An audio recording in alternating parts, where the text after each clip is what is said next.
Pinalaya siya sa sariling tahanan, ninakawan ng dangal ng sariling asawa, at inalipusta ng biyenang walang puso.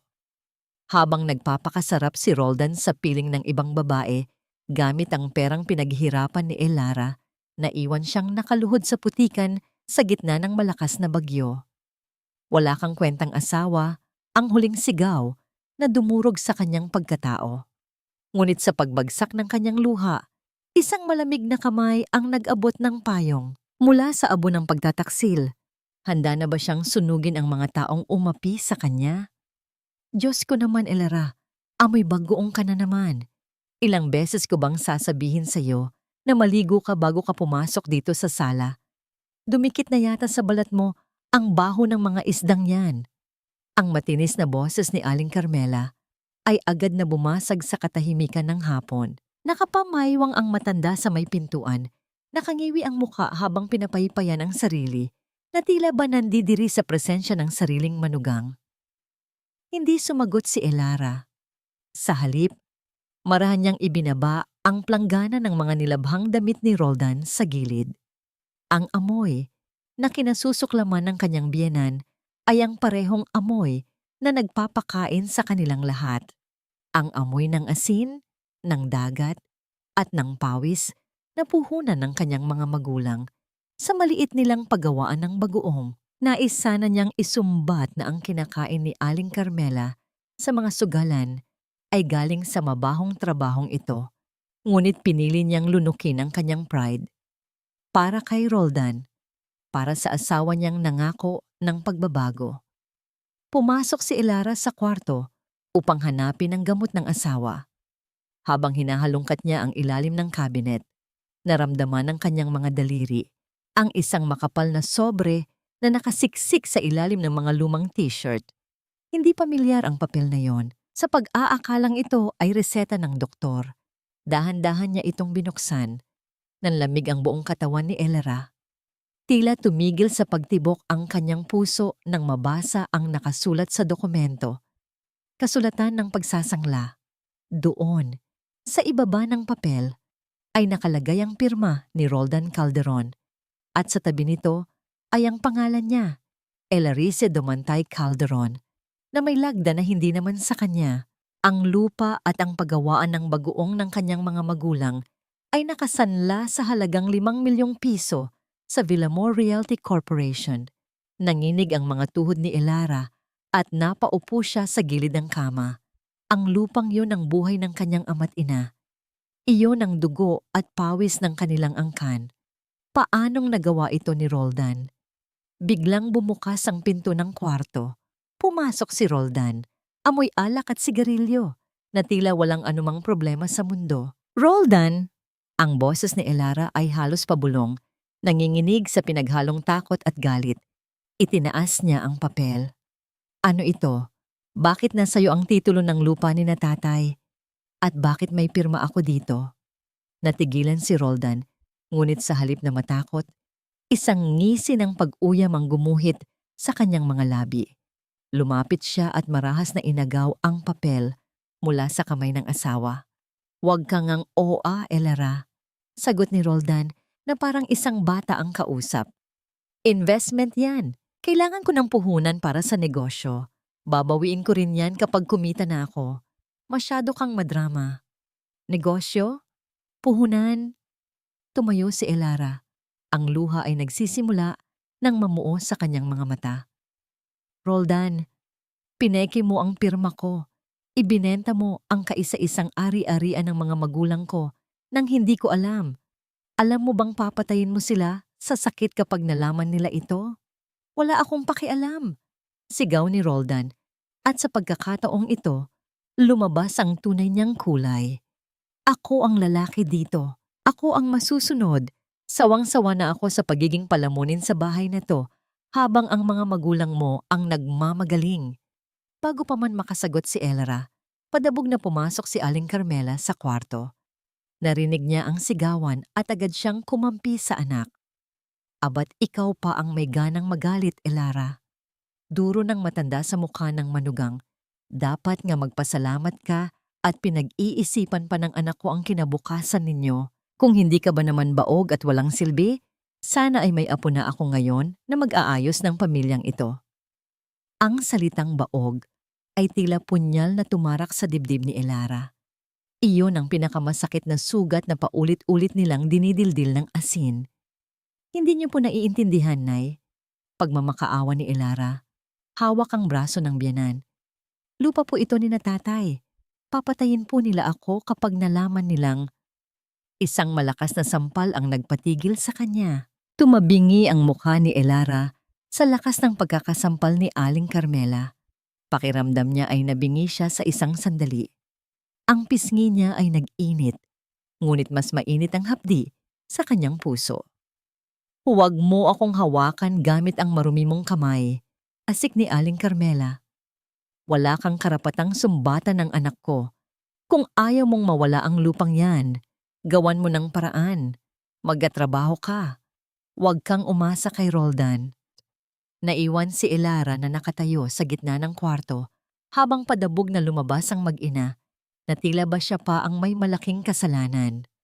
Ang katahimikan ng kwarto ay binasag lamang ng tunog ng kanyang sariling paghikbi na pilit niyang pinipigil. Bumalik siya sa kusina, tulala. Sa harap niya ay ang mga garapon ng bagoong na kailangan niyang i-deliver bukas o sana lang gumalaw ang kanyang mga kamay. Sanay sa trabaho habang ang isip ay lumilipad. Kumuha siya ng sandok at hinalo ang isda. Isang butil ng luha ang pumatak mula sa kanyang mata. Dahan-dahang dumulas sa kanyang pisngi at nahulog sa loob ng garapon. Ang alat ng kanyang luha ay humalo sa alat ng bagoong. Walang nakakita, walang nakarinig. Ganito ang kanyang buhay, isang tahimik na pagsasakripisyo na unti-unting nilulunod ng pait. Biglang tumunog ang kanyang cellphone sa ibabaw ng mesa. Ang pangalan ng kanyang tatay ang nasa screen. Nanginig ang kamay ni Elara nang sagutin niya ito. Elara. Ang boses ng kanyang ama ay garalgal at puno ng takot. Bagay na hindi niya kailanman narinig sa matapang na matanda. Totoo ba? Totoo bang may mga taong nagpunta sa munisipyo para ilipat ang titulo ng lupa? Papunta na kami ng nanay mo dyan. Kahit bumabagyo, hindi namin hahayaang mawala ang pamana ng lolo mo. Tay, wag po kayong umalis. Delikado ang daan. Sigaw ni Elara, ang takot ay gumapang mula sa kanyang tiyan paakyat sa lalamunan. Sa labas ng bintana, ang langit ay nagdilim na tila nagbabadya ng isang malupit na unos. Ang hangin ay nagsisimulang humagupit sa mga yero ng bubong, lumilikha ng isang nakakatakot na tunog na parang mga kaluluwang humihiyaw. Paparating na kami, anak. Hintayin mo kami. Naputol ang linya. Ang tanging narinig na lamang ni Elara ay ang ugong ng malakas na hangin at ang kanyang sariling puso na tumitibok ng mabilis. Puno ng kaba sa kung anong trahedya ang maaaring idulot ng gabing ito. Sa labas, ang ulan ay nagsimula. Nang bumagsak ng walang awa, tinatangay ang lahat ng nasa landas nito. Binalot ng lagim ang buong kabahayan habang patuloy na humahagupit ang bagyo sa labas. Nakaluhod si Elara sa harap ng maliit na altar sa sala. Ang kanyang mga kamay ay mahigpit na magkakaugnay sa panalangin. Ang tanging liwanag sa madilim na silid ay nagmumula sa aandap-andap na kandila na tila sumasabay sa takot na kumukabog sa kanyang dibdib. Bawat patak ng ulan sa bubong ay parang martilyong dumudurog sa kanyang pag-asa. Hinihiling niya sa Diyos na sana ay ligtas ang kanyang mga magulang, na sana ay nakisilong lamang sila sa tabi ng kalsada at hinihintay na tumila ang ulan. Ngunit ang kanyang panalangin ay pinutol ng malakas at sunod-sunod na pagkatok sa pinto. Agad na tumayo si Elara, halos madapa sa pagmamadali. Binuksan niya ang pinto at bumungad sa kanya ang isang barangay tanod, basang-basa at may suot na kapote na tumutulo ang tubig sa sahig. Ang mukha nito ay puno ng awa at pag-aalangan. Sa sandaling iyon, alam na ni Elara ang ibig sabihin ng titig na yon. Ang kanyang mundo ay biglang tumigil sa pag-ikot. Wala nang preno ang tricycle. Iyon ang sinabi ng tanod. Nawalan ng kontrol ang sasakyan sa madulas na kalsada at tuluyang nahulog sa bangin. Ang sumunod na mga oras ay naging malabo para kay Elara. Tila siya ay lumulutang sa isang bangungot na ayaw magising. Natagpuan na lamang niya ang kanyang sarili sa loob ng morgue ng munisipyo. Ang amoy ng formalin at kalawang ay humalo sa lamig ng hangin na tumatagos hanggang sa kanyang buto. Sa ibabaw ng dalawang bakal na mesa, nakahimlay ang kanyang ama at ina. Natatakpan ng puting kumot na may bahid ng putik at dugo. Dahan-dahang lumapit si Elara. Nanginginig ang kanyang mga kamay nang hawakan niya ang malamig na paa ng kanyang ama. Napansin niya ang lumang sapatos nito, ang sapatos na ilang taon na nitong gamit, tadtad ng tahi at gasgas dahil sa paglalako ng bagoong. May makapal na putik na nakadikit sa gilid ng swelas.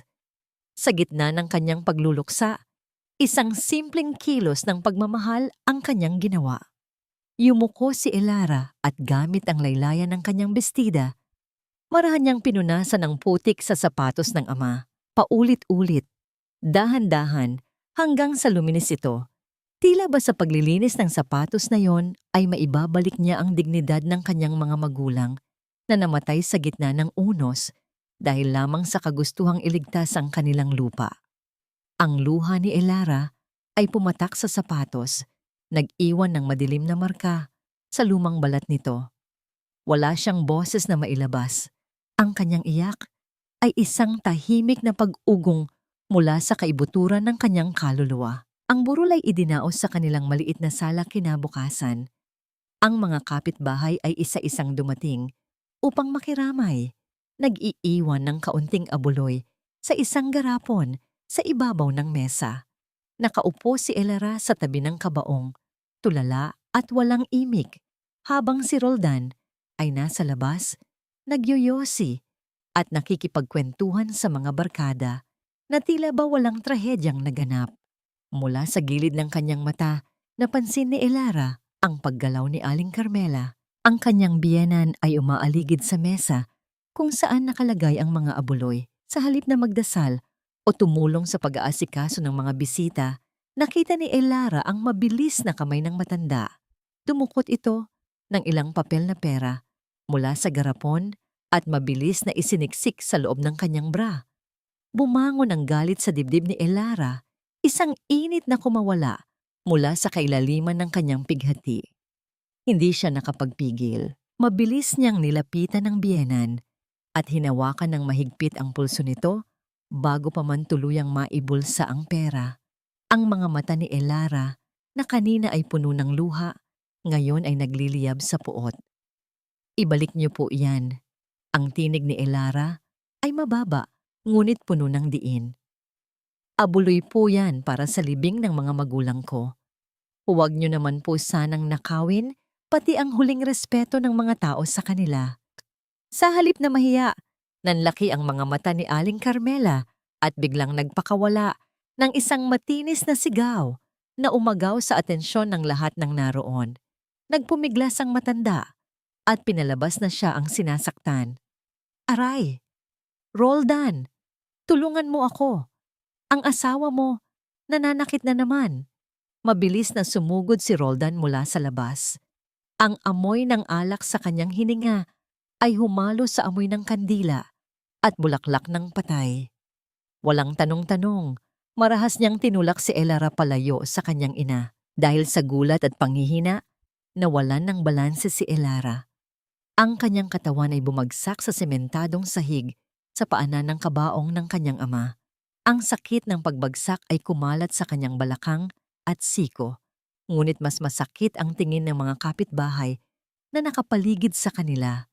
Mga matang mapanghusga, nagbubulungan, tila siya pa ang masama sa sarili niyang pamamahay.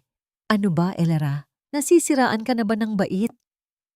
Sigaw ni Roldan habang inaakbayan ng kanyang ina na ngayon ay umaarte ng umiiyak. Namatayan ka na nga, gagawa ka pa ng eksena. Stress lang yan, kung ano-ano na ang nakikita mo. Nakita ko siya, Roldan. Sagot ni Elara habang pilit na ibinabangon ang sarili Ang boses ay nanginginig sa sakit at kahihiyan. Kinukuha niya ang pera sa garapon. Pera yon para sa kabaong Roldan. Wala na tayong pambayad. Sinungaling! Sumbat ni Aling Carmela habang inaayos ang gusot sa kanyang damit.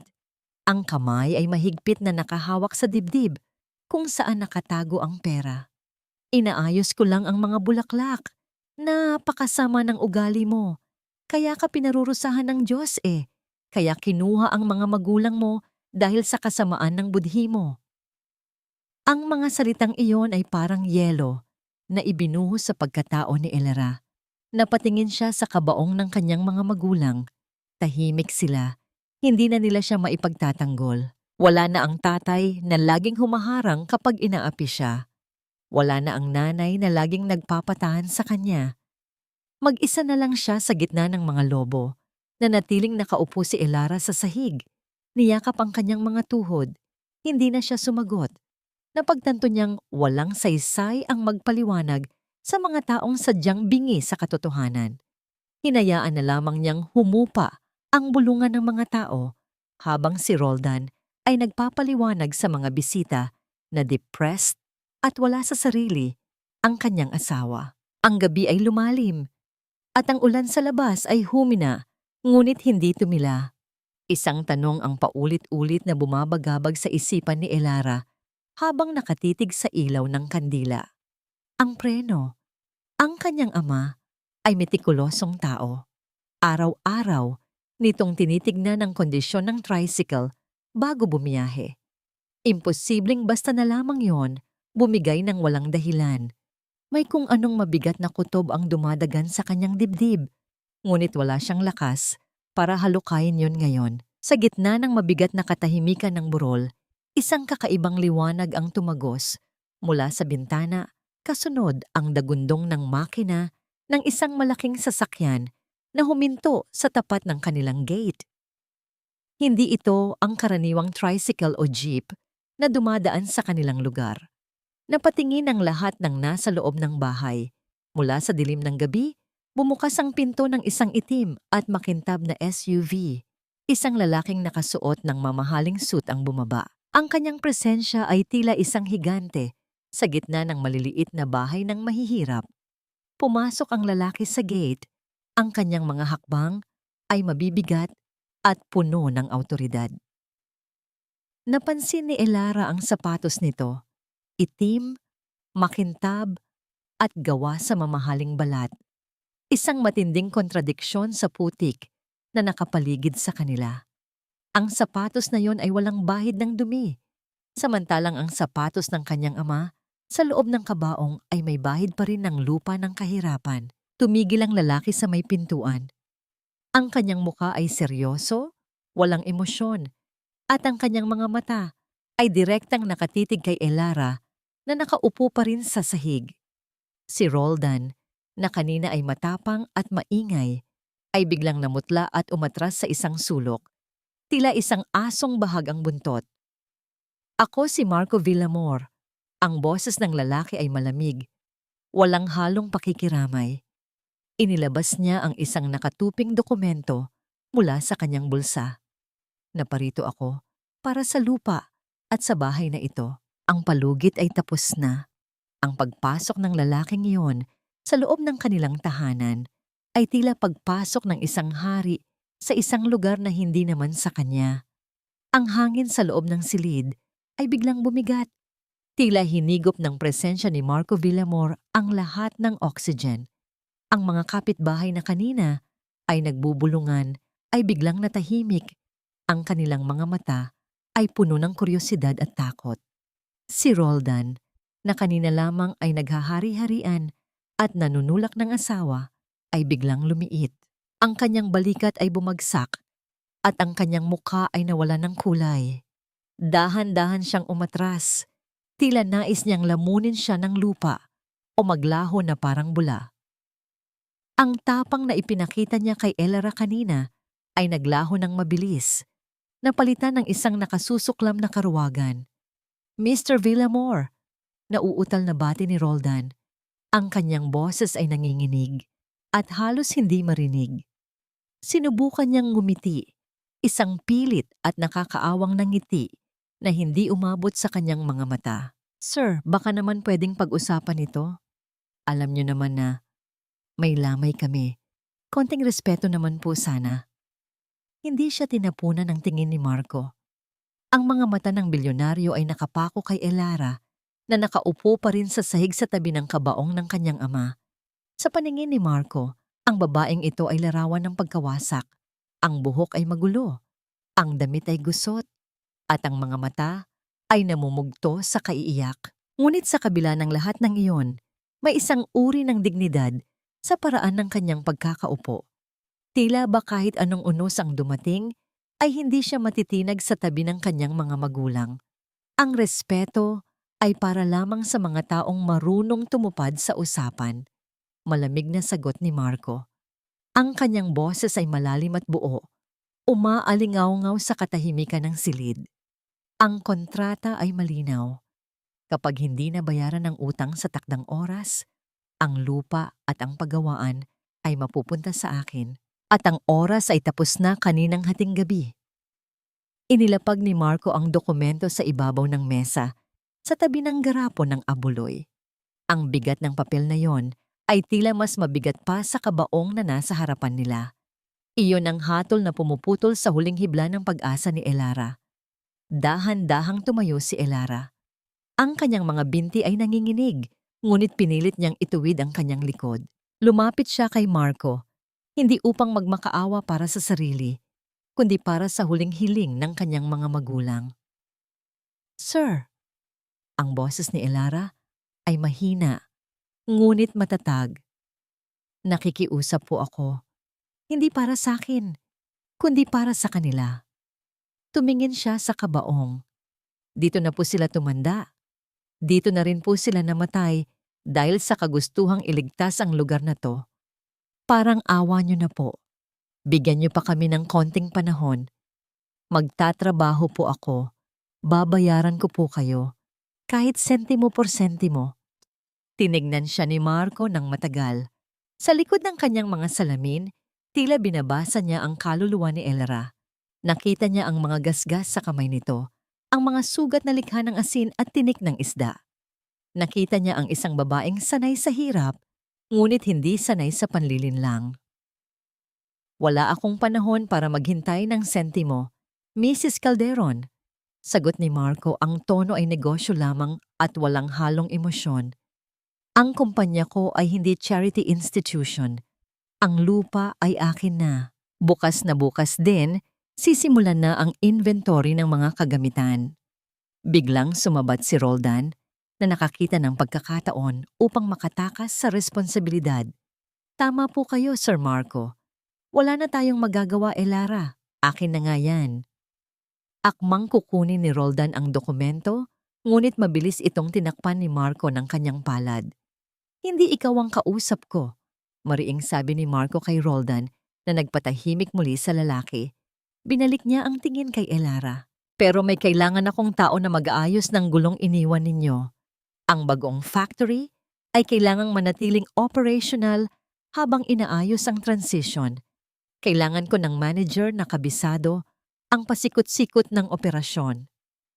Huminto sandali si Marco. Pinag-aaralan ng reaksyon ni Elara.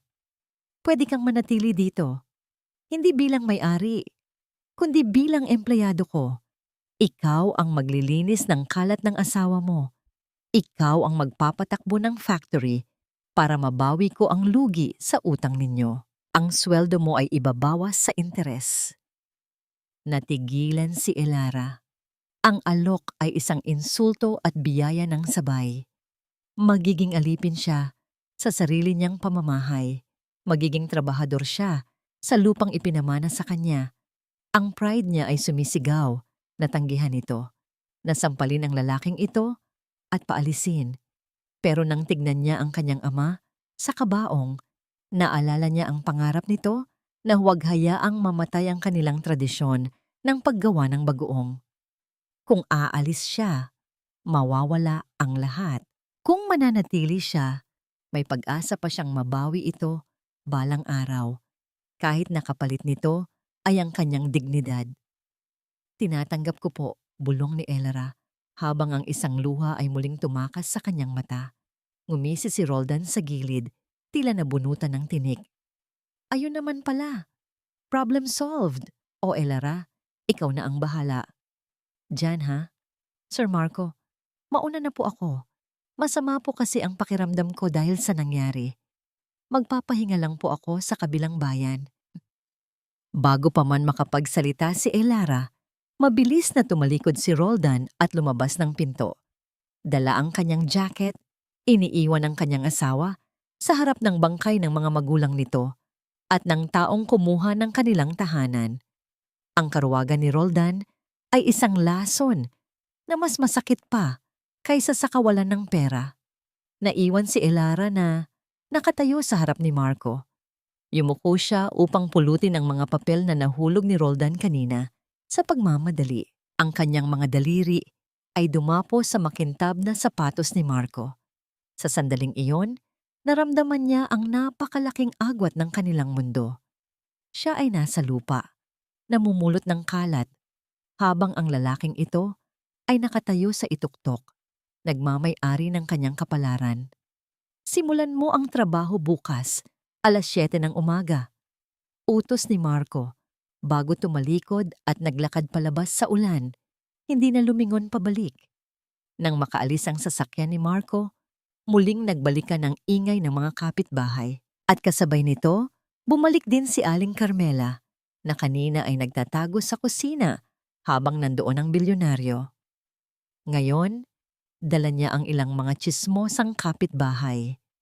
Huminto sila sa tapat ng pinto at sa harap ng maraming tao, dinuro ni Aling Carmela si Elara na nagpupunas ng luha. Tignan niyo ang babaeng yan. Sigaw ng matanda. Ang boses ay puno ng malisya. Ang bilis makahanap ng kapalit. Kakamatay lang ng mga magulang, nakikipag-usap na sa lalaki sa gitna ng gabi. Kaya pala pumayag na ibenta ang lupa kasi gusto niyang magpasarap sa mayaman na yon. Ang mga bulungan ng mga kapitbahay ay parang mga bubuyog na umuugong sa paligid. Ang mga tingin nila ay mapanghungga, puno ng dumi at malisya. Hindi po totoo yan. Tanggi ni Elara, ngunit ang boses niya ay nilunod ng tawanan at pangungutya. Huwag ka nang magmaang-maangan, patuloy ni Aling Carmela. Ginagamit mo ang katawan mo para manatili dito. Wala ka talagang hiya, Elara. Ikaw ang malas sa pamilyang ito. Nakatayo si Elara sa gitna ng sala. Ang kanyang puso ay dinudurog hindi lamang ng pagkawala ng kanyang mga magulang, kundi pati na rin ng pagkawala ng kanyang dangal sa mata ng mga taong dapat sana ay dumadamay sa kanya. Ang gabi ay naging mas madilim at sa unang pagkakataon, naramdaman niya ang tunay na kahulugan ng pagiging mag-isa. Mula sa pagbubangon ng araw hanggang sa paglubog nito, ang buhay ni Elara ay umiikot sa loob ng paggawaan ng bagoong na dati ay pag-aari ng kanyang ama. Ngayon, siya ay isa na lamang hamak na empleyado na sumasahod ng minimum wage sa sarili niyang lupa. Ang kanyang mga kamay, na dati ay humahawak ng libro at ballpen, ngayon ay tadtad na ng maliliit na hiwa mula sa matatalim na kaliskis ng isda at hapdi ng asin. Bawat pagdampi ng tubig dagat sa kanyang balat ay tila libu-libong karayom na tumutusok sa kanyang laman, ngunit kailangan niyang tiisin. Ito ang kabayaran sa utang na hindi naman siya ang gumawa. Habang nagbubuhat siya ng mabibigat na timba ng isda, ramdam niya ang mapanuring tingin ng mga trabahador. Dati, tinitingala siya bilang anak ng may-ari. Ngayon, siya ay paksa ng mga bulungan sa bawat sulok. Ang mga mata ng mga kapitbahay na dumadaan sa labas ng bakod ay puno ng panghuhusga, tila ba hinihintay nilang tuluyan siyang bumagsak.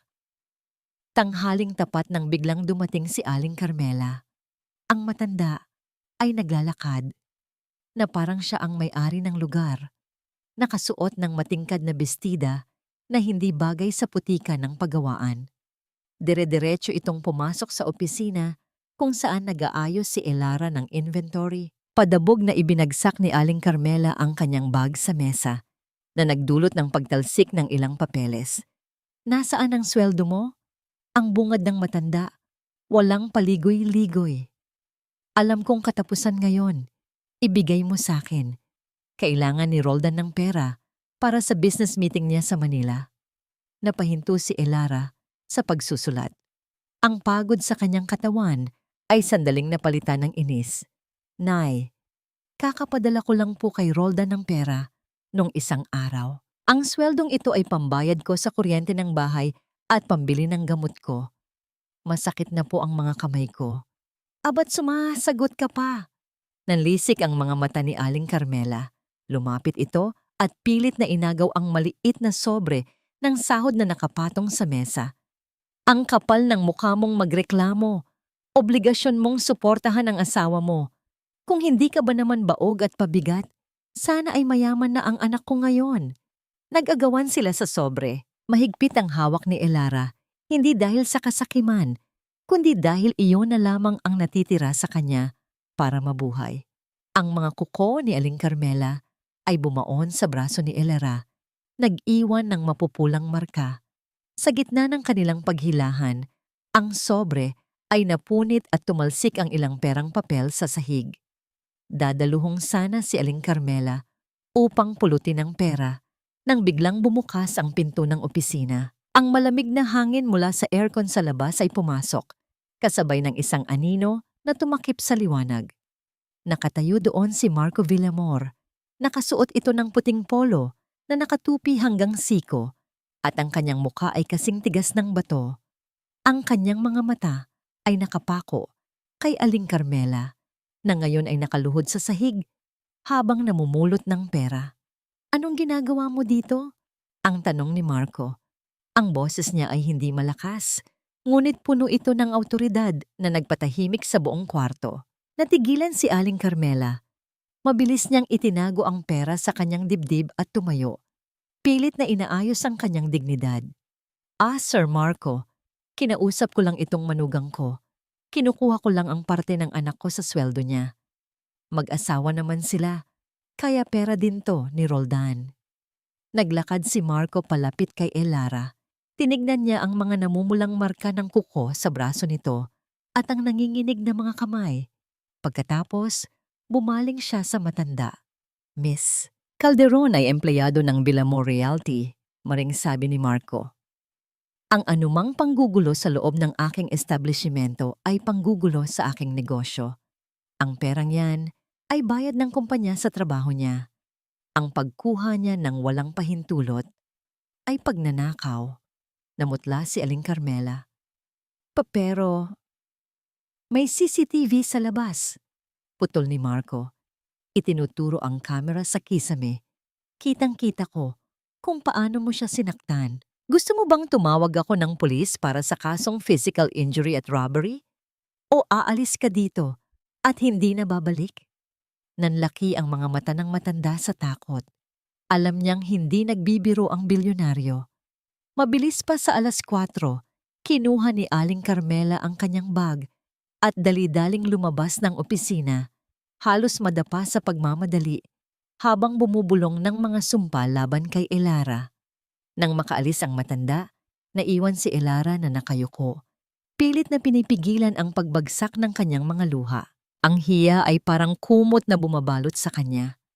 Nakita na naman siya ni Marco sa kanyang pinakamababang sandali. I'm sorry, sir. Garalgal na bulong ni Elara habang pinupulot ang mga natitirang papel sa sahig. Hindi na po mauulit. Hindi sumagot si Marco. Sa halip, lumapit ito sa cabinet ng first aid kit sa dingding. Kumuha siya ng bulak, betadine, at bendahe. Ibinaba niya ang mga ito sa mesa sa harap ni Elara. Umupo ka. Utos ni Marco. Wala sa sariling napaupo si Elara. Akala niya ay papagalitan siya nito. Ngunit nagulat siya nang hilahin ni Marco ang isang silya at umupo sa tapat niya. Kinuha ng lalaki ang kanyang kamay. Ang kamay na magaspang, puno ng hiwa at amoy isda.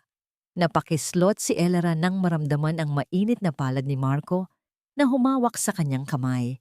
Ang balat nito ay makinis at mainit, Isang matinding kaibahan sa kanyang magaspang at nanlalamig na balat. Ang kanyang buong atensyon ay napunta sa mga daliri ng lalaki, mahahaba, malinis at puno ng lakas, habang marahan nitong nilalagyan ng betadine ang mga sugat sa kanyang braso gamit ang bulak.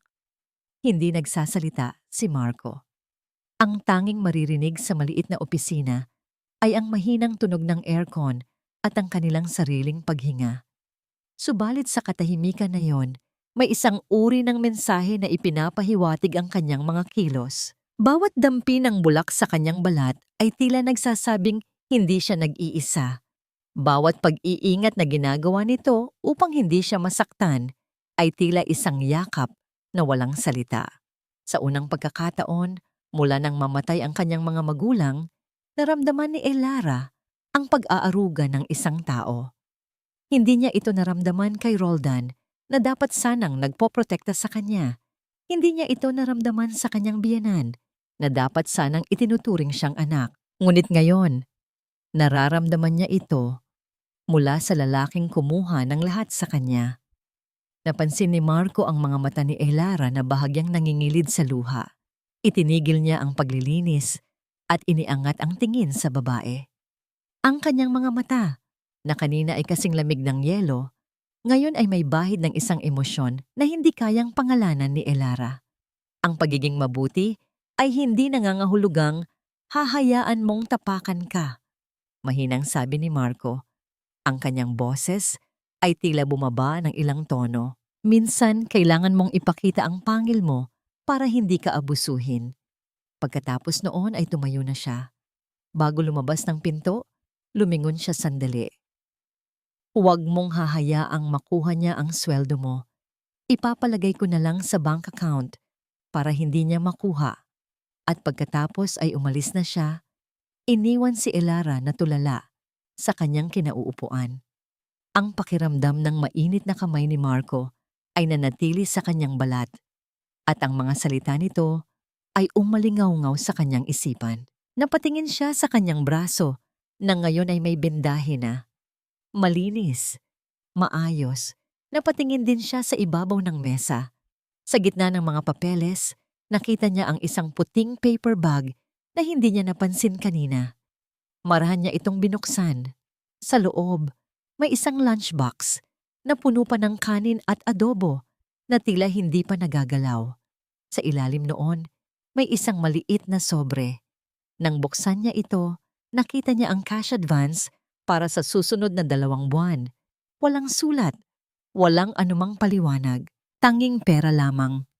Napahawak si Elara sa kanyang bibig, pinipigilan ng isang hikbi na kumawala.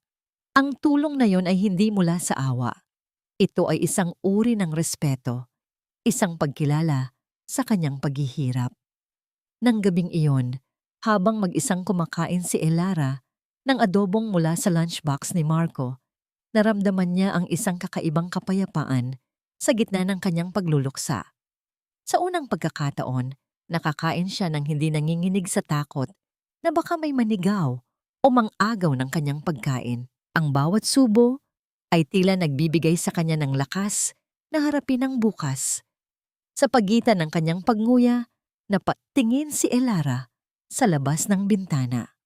Ang kaninang kalmadong kalangitan ay biglang nagdilim. Ang mga sanga ng puno ay nagsimulang yumugyog ng malakas at ang hangin ay nag-umpisang umugong sa isang nakakatakot na paraan. Isang malakas na kulog ang yumanig sa buong kabahayan, sinusundan ng matatalim na kidlat na panandaliang nagbibigay liwanag sa nagbabantang dilim. Nagbabadya ang isang malakas na bagyo. Isang malamig na takot ang gumapang sa puso ni Elara. Ang alaala ng gabing namatay ang kanyang mga magulang ay biglang bumalik. Ngunit hindi iyon ang kanyang pinaka-ikinababahala sa sandaling ito. Naalala niya ang mga malalaking tapayan ng bagoong na nasa labas ng pagawaan. Ang huling batch na tinimpla ng kanyang ama bago ito mamatay. Hindi pa yon natatakpan ng maayos. Ang mga lumang trapal na ginagamit nilang panakip ay marupok na at madaling liparin ng hangin. Kung mababasa yon ng ulan, Masisira ang lahat ng pinagpaguran nila. Masisira ang huling alaala na iniwan ng kanyang ama. Hindi na nag-isip pa si Elera. Mabilis niyang ibinaba ang kanyang pagkain at kumuha ng kapote. Isinuot niya ang bota na laging nakahanda sa gilid ng pinto at walang takot na sumuong sa papalakas na hangin. Pagdating niya sa pagawaan, ang hangin ay humahagupit na ng buong lakas. Ang malalaking patak ng ulan ay nagsimula ng bumagsak, lumilikha ng maliliit na bunganga sa tuyong lupa. Tama ang hinala niya.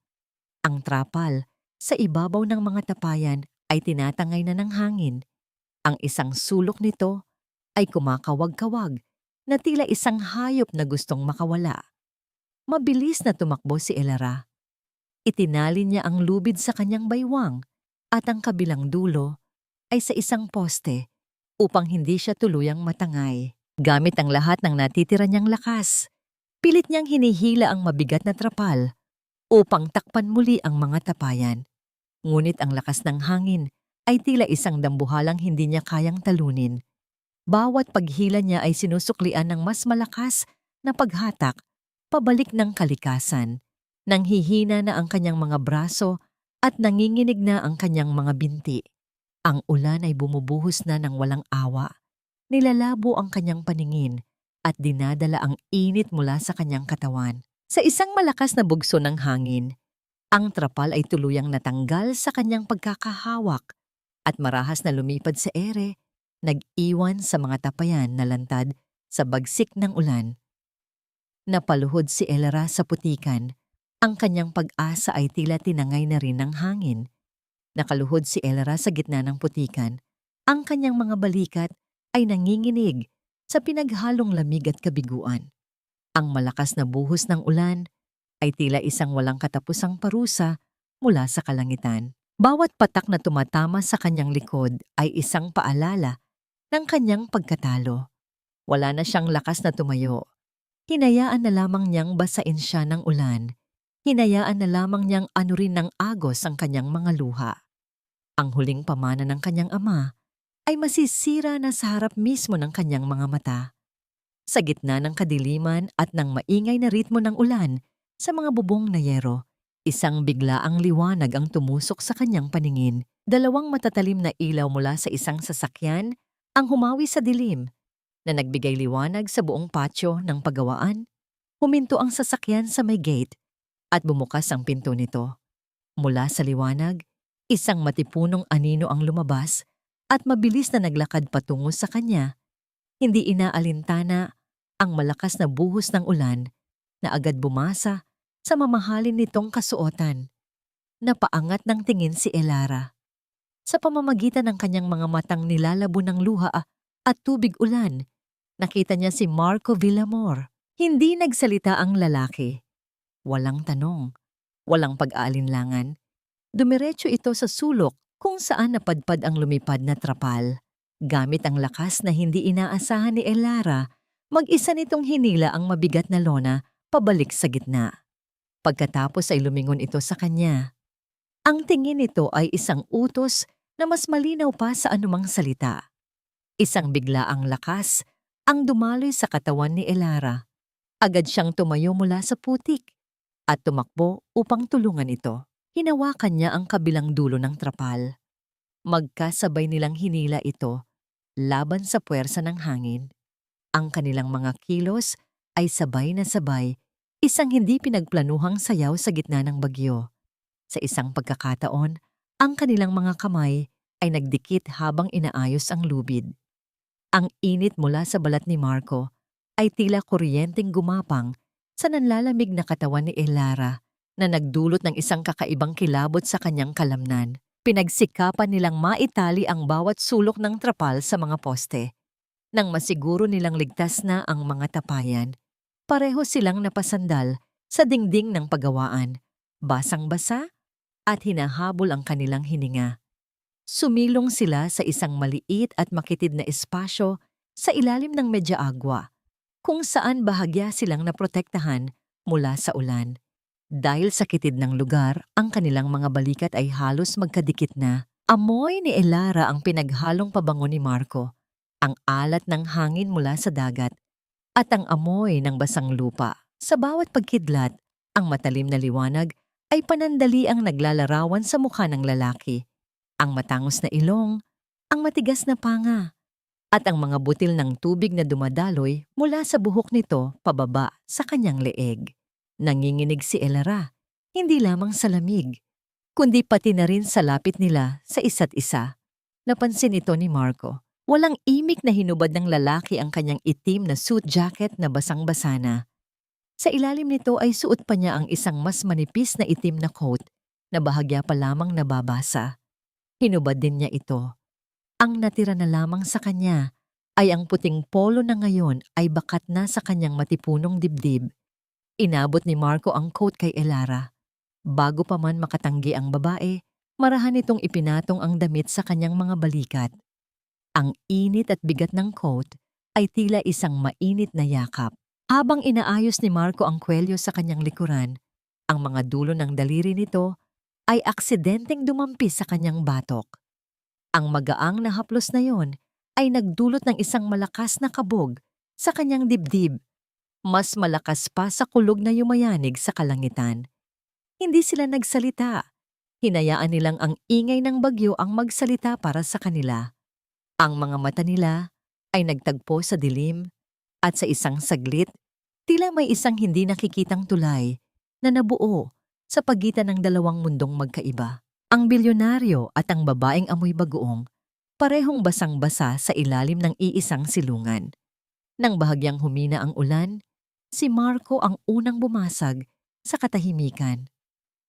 Umuwi ka na. Magkakasakit ka. Tumalikod na ito at nagsimulang maglakad pabalik sa kanyang sasakyan.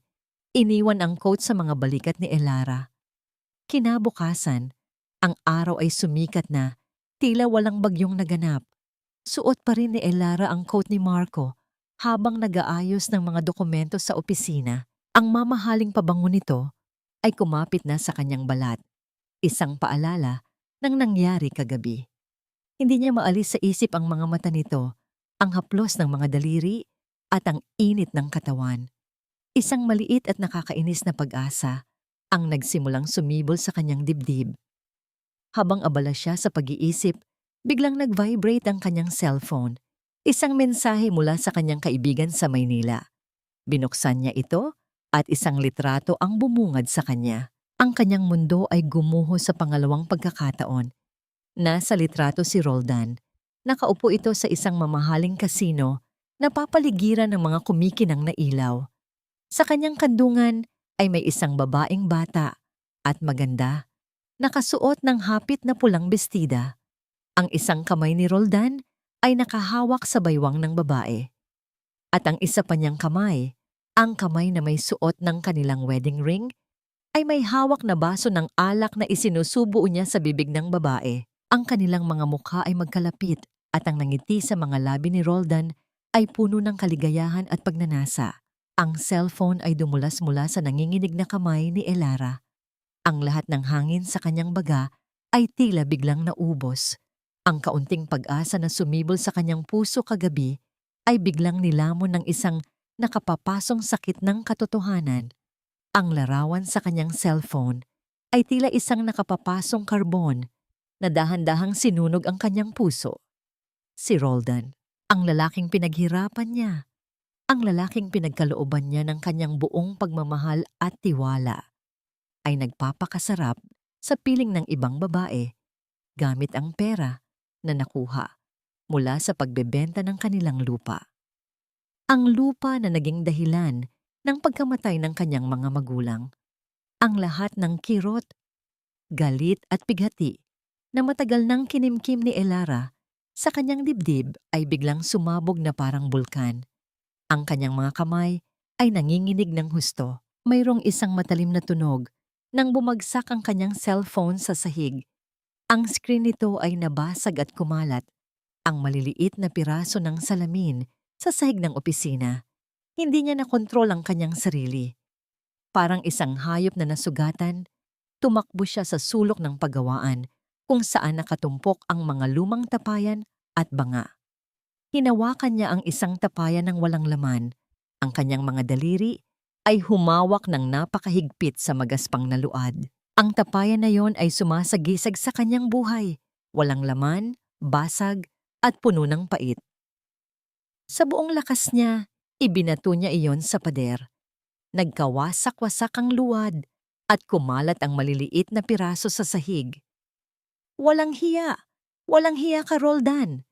Ang kanyang boses ay isang ugong na halos hindi na marinig, isang sumpa na lumalabas mula sa kanyang pinakamalalim na kaluluwa. Isa pa at isa pa. Paulit-ulit niyang inihagis ang mga lumang tapayan. Ang bawat pagbagsak ay tila isang pagbagsak din ng kanyang pagkatao. Ang kanyang mga kamay ay nasugatan na ng mga bubog, ngunit hindi niya alintana ang sakit. Ang tanging nararamdaman niya ay ang nag-aapoy na galit na nagnanais manakit, manira at magwala.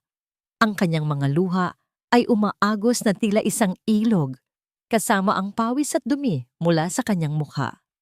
Sa gitna ng kanyang pagwawala, biglang bumukas ang pinto ng paggawaan, si Marco Villamor. Nakita siya ni Elara sa pamamagitan ng kanyang mga matang nilalabo ng luha.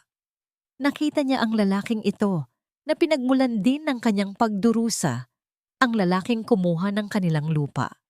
Ngunit sa sandaling iyon, ang galit niya ay hindi para kay Marco. Ito ay para kay Roldan, para sa kanyang sarili, at para sa buong mundo na tila naging malupit sa kanya. Bitawan mo yan, Elara. Ang boses ni Marco ay mariin, puno ng babala. Ngunit hindi siya nakinig. Hinawakan niya ang isa pang tapayan. Ang kanyang katawan ay nanginginig sa matinding galit.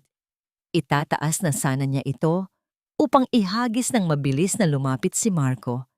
Hinawakan nito ng mahigpit ang kanyang mga pulso. Pinipigilan siyang sakta ng kanyang sarili. Ang paghawak ni Marco ay matatag, ngunit hindi masakit. Ang kanyang mga mata ay nakatitig sa kanya. Matalim, ngunit ngayon ay may bahid ng isang kakaibang pag-aalala. "Stop hurting yourself!" bulong ni Marco. Ang kanyang boses ay malapit sa kanyang tainga. Hindi ito ang sagot. Pilit na nagpumigla si Elara, ngunit mas malakas ang kapit ni Marco. Ang lahat ng emosyon na kinimkim niya sa napakahabang panahon ay biglang bumuhos. Ang lahat ng pagsasakripisyo, ang lahat ng sakit, ang lahat ng kahihiyan. Lahat iyon ay umaling-awngaw sa kanyang mga hikbi. Gumuho siya sa mga bisig ni Marco. Ang kanyang mga tuhod ay nanghina at hinayaan niyang ilabas ang lahat ng kirot. Niyakap siya ni Marco ng mahigpit. Walang salita, walang tanong. Tanging ang mainit na yakap lamang ang kanyang ipinagkaloob. Ang amoy ng kanyang pabango ay humalo sa amoy ng bagoong at luha ni Elara. Ang matigas na dibdib ni Marco ay naging kanlungan ng kanyang pagdurusa. Hinaplos ni Marco ang kanyang buhok, dahan-dahan, tila pinapatahan ng isang bata. Ang mga hikbi ni Elara ay unti-unting humina, napalitan ng tahimik na pag-iyak na parang isang sirang gripo. Sa yakap ni Marco, sa init ng kanyang katawan, sa bawat haplos ng kanyang kamay sa kanyang likod, naramdaman ni Elara ang isang kakaibang kapayapaan. Tila ba sa sandaling iyon, ang kanyang mundo ay bumalik sa ayos? Tila ba sa sandaling iyon, may isang taong sapat ang lakas para buhatin ang lahat ng bigat na kanyang pinapasan? Iyon ay isang gabi ng pagbagsak, isang gabi ng pagpapalaya, isang gabi ng paghahanap ng kalinga sa mga bisig ng taong hindi niya inaasahan. Nang tumila ang kanyang pag-iyak, naramdaman ni Elara ang pagod na bumalot sa kanyang buong katawan. Tila ba naubos ang lahat ng kanyang lakas? Ang kanyang mga talukap ay bumigat at dahan-dahan siyang nagpadala sa antok. Ang huling naramdaman niya ay ang mainit na palad ni Marco na humahaplos sa kanyang buhok at ang ritmo ng kanyang paghinga. Nang imulat ni Elara ang kanyang mga mata, kinabukasan, ang sinag ng araw ay tumagos mula sa kurtina ng bintana. Ang kanyang katawan ay nakahiga sa isang malambot na kama, natatakpan ng isang makapal na kumot. Hindi ito ang kanyang kama sa bahay. Ito ang guest room sa loob ng paggawaan, isang silid na laging inihahanda para sa mga bisita. Ngunit ngayon, ay naging kanlungan niya. Mayroong isang mabigat na pakiramdam sa kanyang dibdib. Ang alaala ng gabing nagdaan ay biglang bumalik sa kanya. Ang kanyang pagwawala, ang yakap ni Marco, at ang pinakamasakit sa lahat, ang litrato ni Roldan at ng ibang babae. Napatingin si Elara sa kanyang sarili. Ang kanyang damit ay tuyo at malinis na. Ang kanyang mga sugat sa kamay ay nalinis at nabindahin na. Mayroong isang tasa ng kape na nakapatong sa bedside table at sa tabi nito ay isang malaking puting t-shirt na may amoy ni Marco. Ang kanyang puso ay kumabog ng mabilis. Nasaan si Marco? Ano ang nangyari? Ang lahat ng kanyang pag-aalinlangan, ang lahat ng kanyang pagkalito, at ang lahat ng kanyang takot ay bumalik sa kanya. Ang pagtawid niya sa hangganan, ang paghahanap niya ng kalinga sa isang lalaking hindi niya asawa. Napahawak si Elara sa kanyang dibdib na tila ba nagnanais pigilan ng isang bagay na kumakawala mula sa loob. Ang hiya, ang takot sa paghuhusga ng mundo ay biglang bumalik, mas malakas pa kaysa dati. Ang mga sumunod na araw ay dumaan na parang isang blur para kay Elara. Pilit niyang iniiwasan si Marco. Ang bawat pagtatangka ng lalaki na lumapit ay sinalubong niya ng malamig na pagtanggi. Ang hiya at pangamba ay parang malaking bato na dumadagan sa kanyang dibdib. Hindi siya sanay sa pagtatago ng ganito. Sa mata ng lipunan sa kanilang probinsya, ang isang babaeng nakipagtalik sa hindi niya asawa ay itinuturing na may kasalanan. At ang pagkakasala na yon ay mas mabigat pa kaysa sa pagnanakaw. Naramdaman niya ang matalim na tingin ni Marcos sa kanya. Ang mga mata nito ay puno ng pagtataka at bahagyang kalungkutan. Subalit wala siyang lakas para ipaliwanag ang kanyang nararamdaman. Ang takot na husgahan ay mas malakas kaysa sa anumang pagnanais na ipagtanggol ang kanyang sarili. Hinayaan na lamang niyang ang lalaki ay lumayo at sa bawat paglayo nito, mayroong isang bahagi ng kanyang puso ang nagdurugo. Pagkalipas ng ilang linggo, may isang kakaibang pagbabago sa katawan ni Elara. Ang amoy ng bagoong na dati ay pamilyar at hindi niya pinapansin, ngayon ay nagdudulot ng matinding pagduduwal. Ang kanyang tiyan ay parang laging nakahubog at ang kanyang mga kaso-kasuan ay madalas sumakit. Ilang beses na siyang nahihilo at muntik ng matumba habang nagtatrabaho. Ang lahat ng iyon ay hindi niya binigyan ng pansin. Iniisip na ito ay dulot lamang ng matinding pagod at stress. Ngunit isang araw, habang siya ay naglilinis ng mga lalagyan, biglang dumaloy sa kanyang isipan ang isang pangamba na matagal na niyang ibinabaon sa limot. Ang gabing iyon, kasama si Marco. Ang pagkalimot niya sa lahat ng responsibilidad. Hindi siya nakatulog ng gabing iyon. Ang kanyang isipan ay puno ng mga katanungan. May posibilidad ba? Hindi. Imposible. Napakaingat niya sa lahat ng bagay. Ngunit ang pagduduwal ay patuloy na bumabagabag sa kanya. Maaga pa bago sumikat ang araw kinabukasan, lumabas si Elara ng bahay. Nagtapis siya ng itim na panyo sa ulo at naglakad ng mabilis patungo sa malayong bahagi ng bayan kung saan mayroong isang maliit na klinika na malayo sa mata ng mga tsismosa. Pilit niyang iniiwasan ang anumang posibilidad na may makakita sa kanya. Ang kanyang mga kamay ay nanginginig habang bumibili siya ng pregnancy test kit. Ang babaeng tindera ay mapanuring tumingin sa kanya. Tila alam na nito ang kanyang sadya. Naglakad si Elara patungo sa bahay ng kanyang kaibigan na si Aling Nena, ang tanging tao sa Leyte na sa tingin niya ay mapagkakatiwalaan niya. Sa loob ng banyo ni Aling Nena, kasama ang humihigpit na pagkabog ng kanyang puso, naramdaman ni Elara ang init ng pag-asa na unti-unting lumalamon sa kanyang pagkabahala. Ang mga minuto ay tila naging oras. Nanginginig ang kanyang mga kamay nang hawakan niya ang test kit. 2 linya, malinaw, kitang-kita. Ang buong mundo ni Elara ay biglang umikot. Hindi niya naramdaman ang pagbagsak ng test kit sa malamig na sahig. Ang kanyang mga tainga ay parang nabingi sa anumang tunog. Tanging ang malakas na pintig lamang ng kanyang sariling puso ang kanyang naririnig. Dalawang linya. Dalawang linya na nagsasabing hindi lamang ang kanyang buhay ang magbabago, kundi maging ang buhay ng isang bagong nilalang. Isang matinding pagkabahala ang bumalot sa kanya. Hindi ito kaligayahan, hindi ito pag-asa. Ito ay takot. Takot na baka ang batang ito ay maging kasangkapan lamang muli ng panlilinlang ni Roldan. Baka gamitin ito ng kanyang asawa upang ipahiya siya, upang tanging pera lamang ang hangarin. Takot na baka isipin ni Marco na ang gabing iyon ay isang pain lamang, na ang lahat ng kanyang ginawa ay para lamang makapaghanap ng kapalit sa kanyang lugmok na buhay. Napahawak si Elera sa kanyang tiyan. Ang mga daliri niya ay bahagyang nanginginig. Sa kabila ng lahat ng takot, may isang kakaibang init na dumaloy sa kanyang pagkatao. Ang buhay, ang sarili niyang dugo. Ang isang munting pag-asa sa gitna ng kanyang pagkawasak. Ang kanyang mga mata ay nangingilid sa luha. Ngunit sa pagkakataong ito, hindi ito luha ng pighati, kundi ng pinaghalong takot at hindi maipaliwanag na pagmamahal. Dahan-dahan siyang naupo sa sulok ng banyo. Mahinahon niyang hinaplos ang kanyang tiyan na wala pang bakas ng pagbubuntis. Nagsimula siyang humuni, isang lumang awit pampatulog na itinuro sa kanya ng kanyang ina. Ang kanyang boses ay garalgal, ngunit puno ng pagmamahal.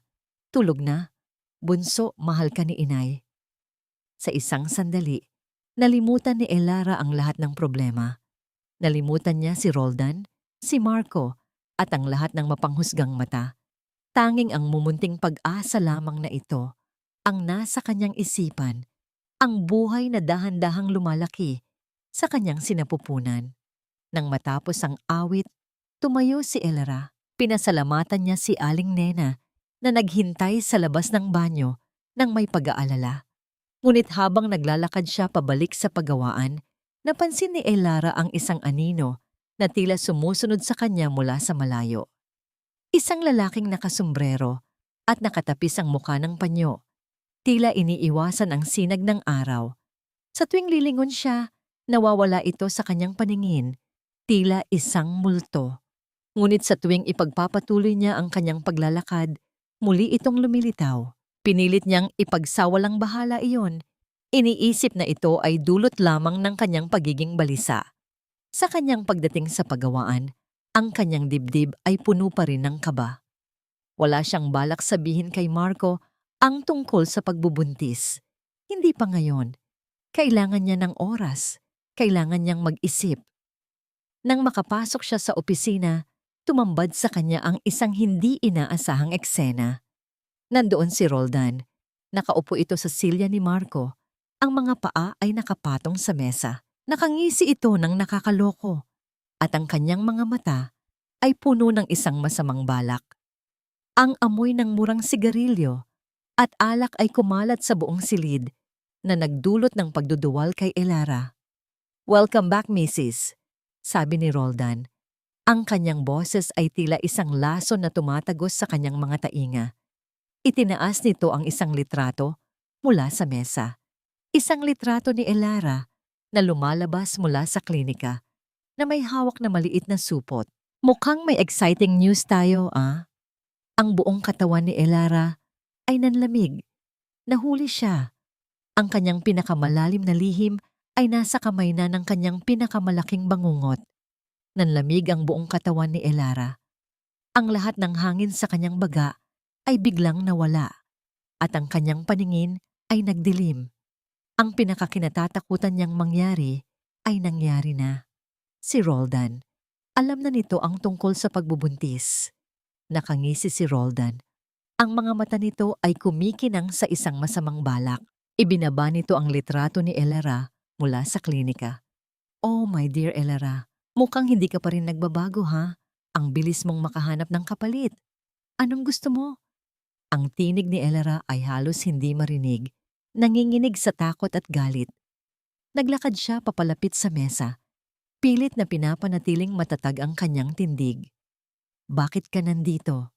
Tumawa si Roldan, isang tunog na nagpapalamig sa dugo. Bakit? Hindi mo ba ako namimiss, misis? Nagpunta ako dito para batiin ka at para malaman mo na may alam ako sa ginawa mo, sa inyong ginawa. Ang salitang ginawa ay tila sinadyang diinan ni Roldan na nagdulot ng matinding kaba sa puso ni Elara. Wala kang alam, tanggi ni Elara, ngunit ang kanyang boses ay nagtraidor sa kanya. Umalis ka dito, Roldan. Wala ka ng karapatan. Right? Sagot ni Roldan. Tumayo ito at dahan-dahang lumapit sa kanya. Wala akong karapatan? Oh, really? Paano kung ibunyag ko sa buong bayan kung ano ang nangyari? Na ang malinis na Elara Dumantay ay nakipagtalik sa may-ari ng lupa para hindi mawala ang pagawaan at ang bata sa iyong sinapupunan, anak ng bilyonaryo? Naku, Elara, ang juicy ng istorya mo. Ang daming magiging fans mo sa social media. Huminto si Elara sa kanyang paghinga. Ang kanyang mga kamay ay nanginginig. Alam niyang kayang gawin ni Roldan ang lahat ng banta nito. Hindi ito natatakot sa kahihiyan dahil wala na itong kahihiyan. Anong gusto mo? Ulit ni Elara. Ang kanyang boses ay mas matatag na ngayon. Pilit na inilalabas ang kaunting lakas na natitira sa kanya. Ngumisit si Roldan. Pera. Simple lang. Kailangan ko ng malaking halaga para sa bagong business venture ko. Alam kong kaya mo itong ibigay sa akin. Sabihin mo kay Sir Marco. Sabihin mong kailangan mo ng pang-tuition ng bata. Alam kong may puso yang si Sir Marco. At kung hindi, ibibunyag ko ang lahat. Biglang bumukas ang pinto at pumasok si Aling Carmela. Ang kanyang biyenan ay may dalang isang maliit na bag ng tinapay. Nakangiti ito na tila ba walang nangyaring masama. Ngunit nang makita ang litrato sa mesa, nagbago ang kanyang ekspresyon. Ano yan? Usisa ni Aling Carmela at dinampot ang litrato. Abat, totoong buntis ka nga? Kaya pala ang taba-taba mo na. Sino ang ama nito? Si Roldan ba? Hindi ko naman kayo nakitang magkasama nitong mga nakaraang buwan. Nay, sigaw ni Roldan, ngunit huli na. Ang lahat ng impormasyon na sinubukan niyang itago ay nabunyag na. Naging masaya si Aling Carmela. Ang kanyang mga mata ay kumikinang sa kasamaan.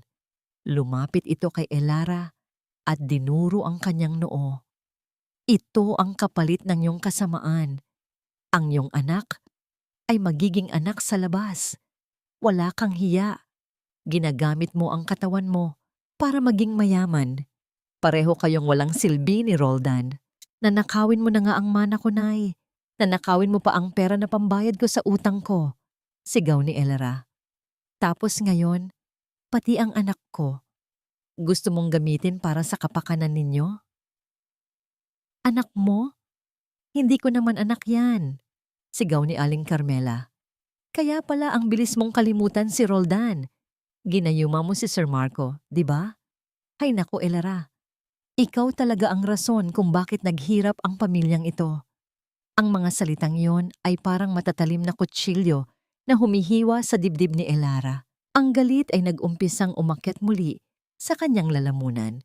Ngunit sa pagkakataong ito, hindi niya piniling magwala. Sa halip, lumabas ang isang desisyon. Isang desisyon na kailangan niyang gawin upang protektahan ang kanyang sarili at ang buhay na nasa kanyang sinapupunan. Hindi na siya magtitiis pa, hindi na siya mananatili pa sa lugar na ito na tanging sakit lamang ang naidulot sa kanya. Tinalikuran niya ang mag-ina. Naglakad siya patungo sa kanyang maliit na kwarto. Kinuha niya ang kanyang lumang bag at inilagay ang ilang piraso ng damit, ang kanyang lumang rosaryo, at ang litrato ng kanyang mga magulang. Wala na siyang ibang dala. Saan ka pupunta, Elara? Tanong ni Roldan. Ngunit sa kanyang boses, mayroong bahid ng takot. Huwag kang umalis. Kailangan ko pa ang tulong mo. Umalis ka sa harapan ko. Malamig na sagot ni Elara. Hindi nililingon ng kanyang asawa. Wala na akong gagawin para sa iyo. Ang bata sa aking sinapupunan ay hindi na magiging kasangkapan ninyo. Nagmadali siyang lumabas ng bahay. Hindi na inalintana ang pagtawag ng mag-ina. Ang kanyang puso ay kumakabog ng mabilis.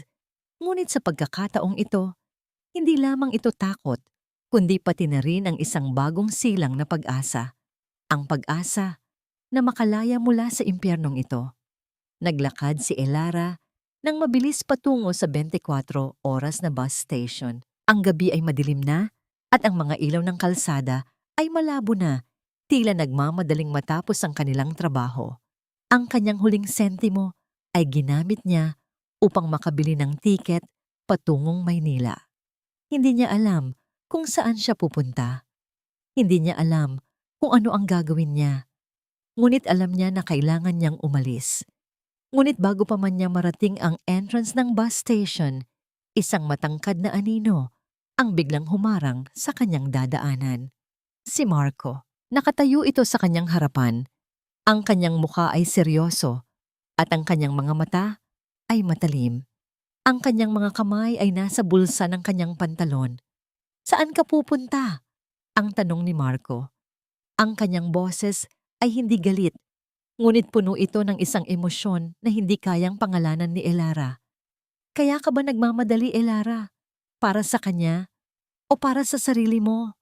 Ang hangin sa bus station ay malamig at puno ng alikabok, ngunit ang katawan ni Elara ay mainit na mainit sa kaba at takot. Nakatayo si Marco sa kanyang harapan. Ang mga mata nito ay matalim at puno ng isang tanong na hindi niya kayang sagutin. Ang kanyang pagtakas ay biglang nahinto. "Saan ka pupunta?" Ulit ni Marco. Ang kanyang boses ay kalmado, ngunit may diin. Hindi ito galit, ngunit may isang matinding pagkabigo na sumisilay sa kanyang mga mata. "Kaya ka ba nagmamadali, Elara? Para sa kanya o para sa sarili mo?" Nag-iwas ng tingin si Elara. Ang hiya ay bumalot sa kanya. Hindi niya kayang harapin ang tingin ni Marco, lalo na ngayon na may dala siyang isang lihim na mas malaki pa sa kanyang buong pagkatao. "Wala kang pakialam," bulong ni Elara. Ang kanyang mga kamay ay mahigpit na nakakapit sa strap ng kanyang bag. "Hindi mo naiintindihan." "Oo, naiintindihan ko," sagot ni Marco. At sa pagkakataong ito, may bahid na ng lamig ang kanyang boses. "Naiintindihan ko na sa tuwing may problema, tumatakas ka. Inuuna mo ang takot kaysa harapin ang katotohanan." Ang mga salitang iyon ay tila mga sampal na sunod-sunod na dumapo sa kanyang mukha. Pilit niyang nilabanan ang pagbagsak ng kanyang mga luha. Ang galit ay nag-umpisang umakyat sa kanyang lalamunan. "At ano ang dapat kong gawin, Marco?" sigaw ni Elara. Hindi na niya nakontrol ang kanyang boses. "Manatili sa tabi ng isang lalaking walang ginawa, kundi saktan ako? Sa isang lalaking pinagpalit ako sa ibang babae? Sa isang lalaking ipinagbenta ang lahat ng mayroon ako? Ano ang gusto mong gawin ko? Magkunwari na walang nangyari? Magpanggap na masaya ako?" Walang sumagot si Marco. Sa halip, lumapit ito sa kanya. Inabot nito ang kanyang kamay at marahang hinawakan ng kanyang braso. Ang init ng kanyang palad ay kumalat sa kanyang balat. Isang pamilyar na init na nagdulot ng isang kakaibang ginhawa sa gitna ng kanyang galit. "Hindi ka mag-isa, Elara," bulong ni Marco. Ang kanyang mga mata ay nakatitig sa kanya. "Hindi mo kailangang magtago." Hinila niya si Elara, hindi sa puwersa, kundi sa isang banayad na paraan. Walang pagtutol na sumama si Elara sa kanya. Bumalik sila sa pagawan. Ang pagawaan na tila isang bilangguan sa kanya, ngunit ngayon ay tila isang kanlungan. Sa loob ng opisina, nandoon na si Attorney Benedicto Llamas, isang matandang abogado na pamilyar kay Elara dahil ito ang naging kaibigan ng kanyang ama. Nakaupo ito sa silya ni Marco at sa harap niya ay may nakakalat na mga papeles. "Elara," bati ni Attorney Llamas, ang kanyang boses ay puno ng pag-aalala. "Mabuti at nandito ka na. Kailangan mong makita ito." Ibinaba ni Marco ang kanyang kamay mula sa braso ni Elara at umupo sa tabi nito. Sumandal si Elara sa dingding. Ang kanyang puso ay kumakabog ng mabilis. Mayroon siyang kutob na mayroong isang bagay na napakalaki ang malalaman niya. Natuklasan namin ang katotohanan sa likod ng pagkamatay ng iyong mga magulang. Simula ni Attorney Llamas, ang kanyang mga mata ay seryoso. Hindi ito aksidente lamang, Elara. Nanlamig ang buong katawan ni Elara. Ang lahat ng kanyang pag-aalinlangan tungkol sa preno ng tricycle ay biglang bumalik. Ano ang ibig mong sabihin? Tanong ni Elara. Ang kanyang boses ay halos pabulong. Inilabas ni Attorney Llamas ang ilang litrato mula sa folder. Ang mga litrato ay nagpapakita ng isang sira-sirang tricycle. Ang mga gulong nito ay nakakalat sa lupa. Ngunit ang pinakanakapukaw ng kanyang pansin ay ang isang litrato na nagpapakita ng isang bahagi ng preno ng tricycle na tila sinadyang tanggalin. Ang preno ay sinadyang sirain, paliwanag ni Attorney Llamas.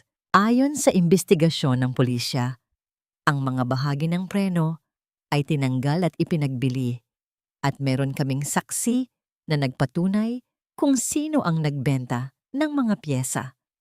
Inilabas ni Attorney Llamas ang isang dokumento at iniabot kay Elara. Ang kanyang mga kamay ay nanginginig nang hawakan niya ito. Ang nakasulat sa dokumento ay isang affidavit ng isang mechanic na nagpatunay na si Roldan Calderon ang nagbenta ng preno ng tricycle ng kanyang ama. Ang mundo ni Elara ay biglang umikot. Si Roldan, ang kanyang asawa, ang lalaking pinagkatiwalaan niya, ang lalaking dahilan ng kanyang pagdurusa. Siya ang may pakana sa pagkamatay ng kanyang mga magulang. Hindi aksidente. Ito ay isang intentional na krimen. Hindi. Bulong ni Elara. Ang kanyang mga mata ay nanlalaki sa matinding pagkabigla at sakit. Hindi ito totoo. Hindi niya kayang gawin yan. Hindi siya ang may-ari ng tricycle, Elara. Sabi ni Attorney Llamas. Kailangan niya ng pera para sa sugal. At ang pera na ginamit niya sa kasino ay galing sa pagbebenta ng piyesa ng tricycle ng iyong ama.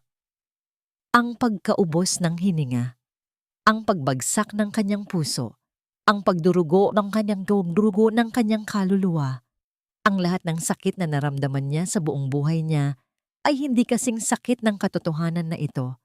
Ang kanyang asawa, ang lalaking pinakasalan niya, siya ang may kagagawan sa pagkamatay ng kanyang mga magulang. Hinawakan ni Elara ang kanyang dibdib na tila ba nagnanais pigilan ang kanyang puso na tuluyang madurog. Ang kanyang mga luha ay umaagos na walang humpay. Ngunit sa pagkakataong ito, hindi ito luha ng pighati, kundi luha ng matinding galit at pagtataksil. Walang salita, walang kibo. Si Elara ay nakatulala. Ang kanyang mga mata ay nakapako sa pangalan ni Roldan. Sa dokumento, ang kanyang mukha ay nawalan ng lahat ng kulay.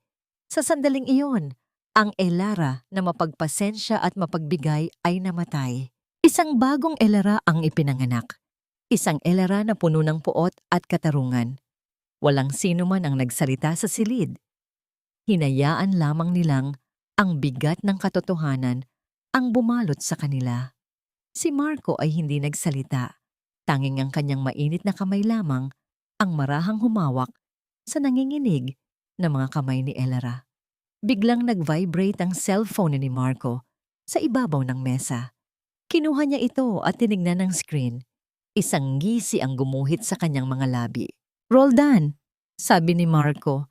Ang kanyang boses ay malamig at puno ng paghahamak. Naparito ka pala sa Maynila. Ang bilis mong magbalat kayo. Pero hindi mo kami maloloko. Napatingin si Elara kay Marco.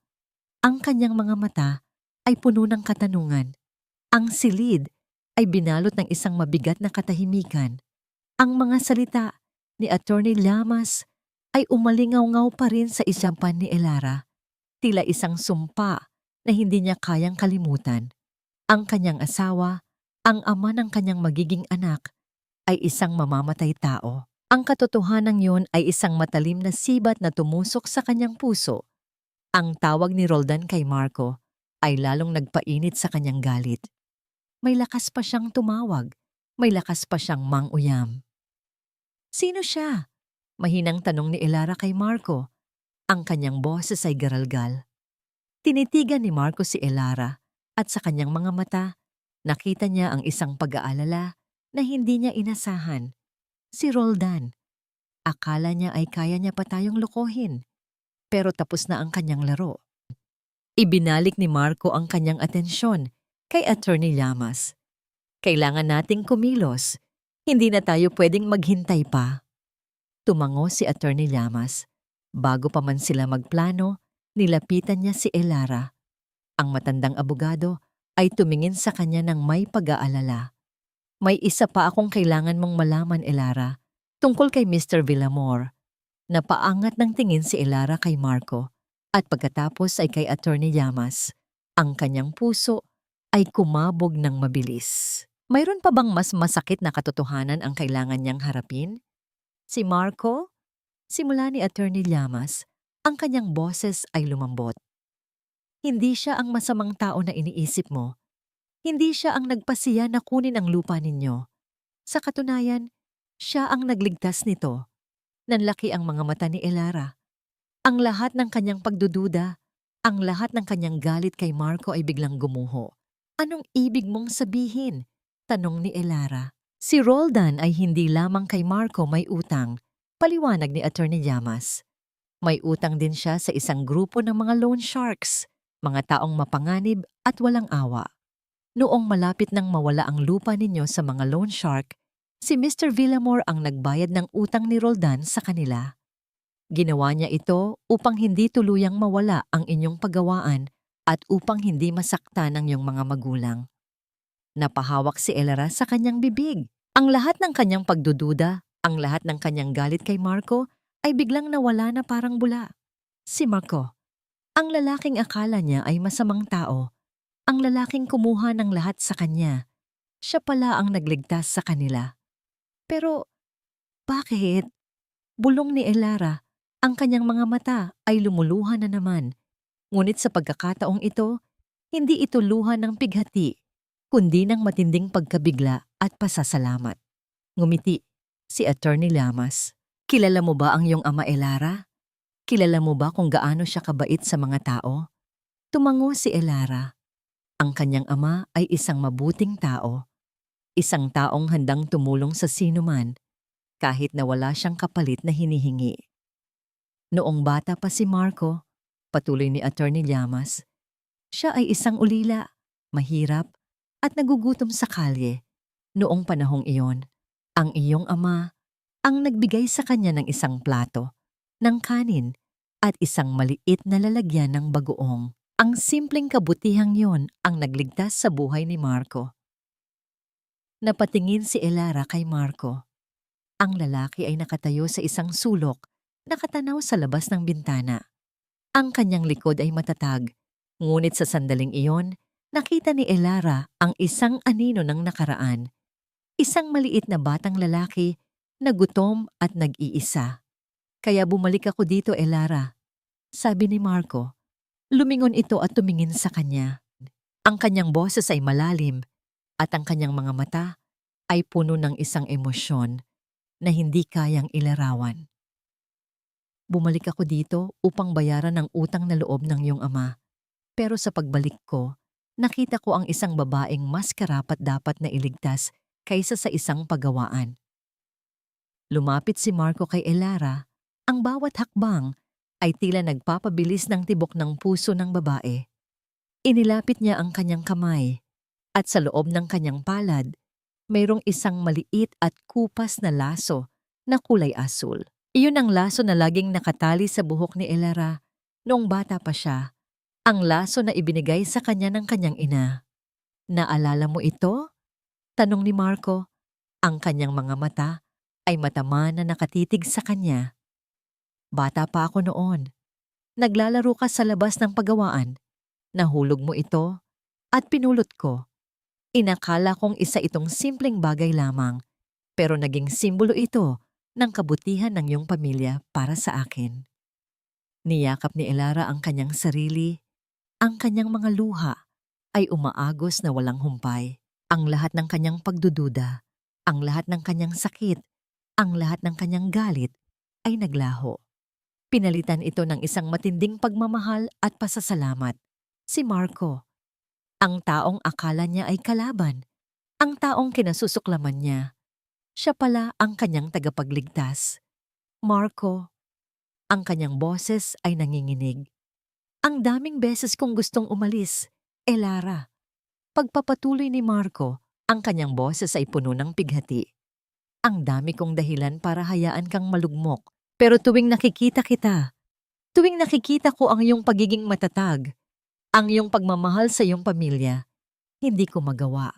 Mahal kita, Elara, hindi bilang utang na loob, kundi bilang isang babae na nagpabago sa aking pananaw sa buhay.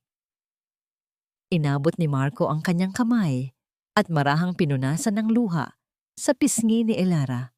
Ang kanyang mga daliri ay nagtagal sa kanyang balat. Isang mainit na haplos na nagdulot ng isang kakaibang kilabot sa kanyang kalamnan. Ayoko nang makita kang nasasaktan, bulong ni Marco. Hayaan mong protektahan kita. Hayaan mong maging kanlungan mo ako. Nakatulala si Elara. Ang lahat ng kanyang pagdududa, ang lahat ng kanyang takot ay naglaho. Ang nakita niya ay hindi lamang ang bilyonaryo na may hawak ng kanyang lupa. Nakita niya ang isang lalaki na may puso. Isang lalaking handang ipagtanggol siya. Isang lalaking nagmamahal sa kanya. Hindi na siya sumagot. Sa halip, hinawakan niya ang kamay ni Marco. Ang kanyang mga daliri ay mahigpit na nakakapit sa kanyang mga daliri. Ang kanyang mga mata ay nakatitig sa mga mata ng lalaki. At sa sandaling iyon, ang lahat ng pagdurusa, ang lahat ng sakit, at ang lahat ng pighati ay tila naglaho na parang bula.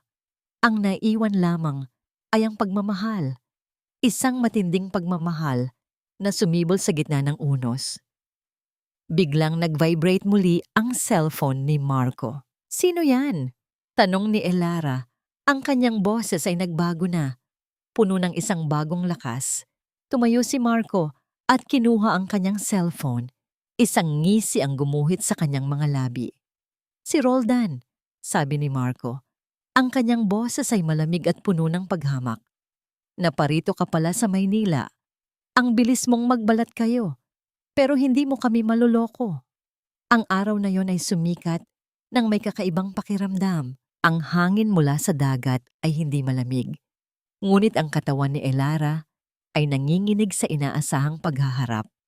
Matapos ang gabing iyon ng pagbubunyag ng katotohanan, wala nang pagdududa sa kanyang puso. Ang pagmamahal niya kay Roldan ay matagal nang namatay at ngayon ay pinalitan ito ng isang nag-aapoy na pagnanais para sa katarungan. Bandang hapon, habang abala ang mga trabahador sa paggawaan, biglang bumukas ang malaking gate. Sumugod si Roldan, kasama si Aling Carmela at ilang mga tauhan na may daladalang mga kahoy. Ang kanilang mga mukha ay puno ng galit at paghihiganti. Nasaan ang traidor na babae na yan? Sigaw ni Roldan. Ang kanyang boses ay puno ng kayabangan. Elara, lumabas ka. Kung hindi, sisirain ko ang lahat ng bagoong na ito. Ang mga trabahador ay natigilan. Ang mga kapitbahay na nasa labas ng gate ay mabilis na nagtipon, kuryoso sa nangyayari. Lumabas si Elara mula sa opisina. Sa likuran niya, nakatayo si Marco. Matatag at tahimik. Ngunit ang kanyang presensya ay tila isang matibay na pader. Ang kanyang mga mata ay nakatitig ng diretso kay Roldan, walang bahid ng takot o pag-aalinlangan. Nandito ako, matatag na sagot ni Elara. Ang kanyang boses ay malakas at malinaw. Umaalingaw-ngaw sa patio ng paggawaan. Hindi ako tumatakas. Abat ang kapal ng mukha mong magpakita, sigaw ni Aling Carmela at dinuro si Elara. Ikaw na nga ang umuwi sa ibang lalaki. Ikaw pa ang may ganang magsalita. Anak sa labas ang daladala mo sa tiyan mo, Elara. Wala kang hiya. Ang mga salitang yon ay parang matatalim na patalim na dumapo sa kanya. Ngunit hindi na nasaktan si Elara. Sa loob niya, may isang apoy na nagliliyab. Isang apoy na nagbibigay sa kanya ng lakas na harapin ang lahat. Sobra na, Roldan, sabi ni Elara. Ang kanyang mga mata ay matama na nakatitig sa kanyang asawa. Tapos na ang pagpapanggap. Alam ko na ang lahat. Alam ko na ang ginawa mo sa mga magulang ko. Nanlaki ang mga mata ni Roldan. Ang kanyang mukha ay biglang namutla at ang kanyang nangisi ay naglaho. Nilapitan ni Elara ang mesa at kinuha ang folder na naglalaman ng mga dokumento. Dahan-dahan siyang naglakad, papalapit kay Roldan. Sa harap ng maraming tao, ibinato niya ang mga papeles sa mukha ng kanyang asawa. Kumalat ang mga litrato at affidavit sa lupa. Ang mga trabahador at kapitbahay ay mabilis na dinampot ang mga ito. Ang mga bulungan ay nagsimulang lumakas, ngunit sa pagkakataong ito, hindi na ito laban kay Elara. Ito ay laban kay Roldan. Ito ang pirma na pineke mo para makuha ang lupa namin. Matatag na sabi ni Elara, itinuturo ang mga dokumento. At ito, dinampot niya ang litrato ng sira-sirang preno. Ito ang dahilan kung bakit namatay ang mga magulang ko. Ginawa mo ito, Roldan. Pinatay mo sila. Naging tahimik ang buong patio. Ang lahat ng mata ay nakapako kay Roldan na ngayon ay nanginginig ang buong katawan. Sinungaling ka! Sigaw ni Roldan. Sinubukan niyang ipagtanggol ang kanyang sarili. Ginagawa mo lang yan dahil ayaw mong mawala ang lupa. Walang hiya ka, Roldan! Sigaw ng isang kapitbahay at nagsimulang batuhin ng putik ang lalaki. Pati magulang mo, pinaslang mo. Sinubukan ni Aling Carmela na makialam. Lumuhod ito sa harap ng mga tao. Umaarte na biktima. Maawa kayo. Wala kayong alam. Ginayuma lang ang anak ko. Ngunit wala nang nakinig sa kanya.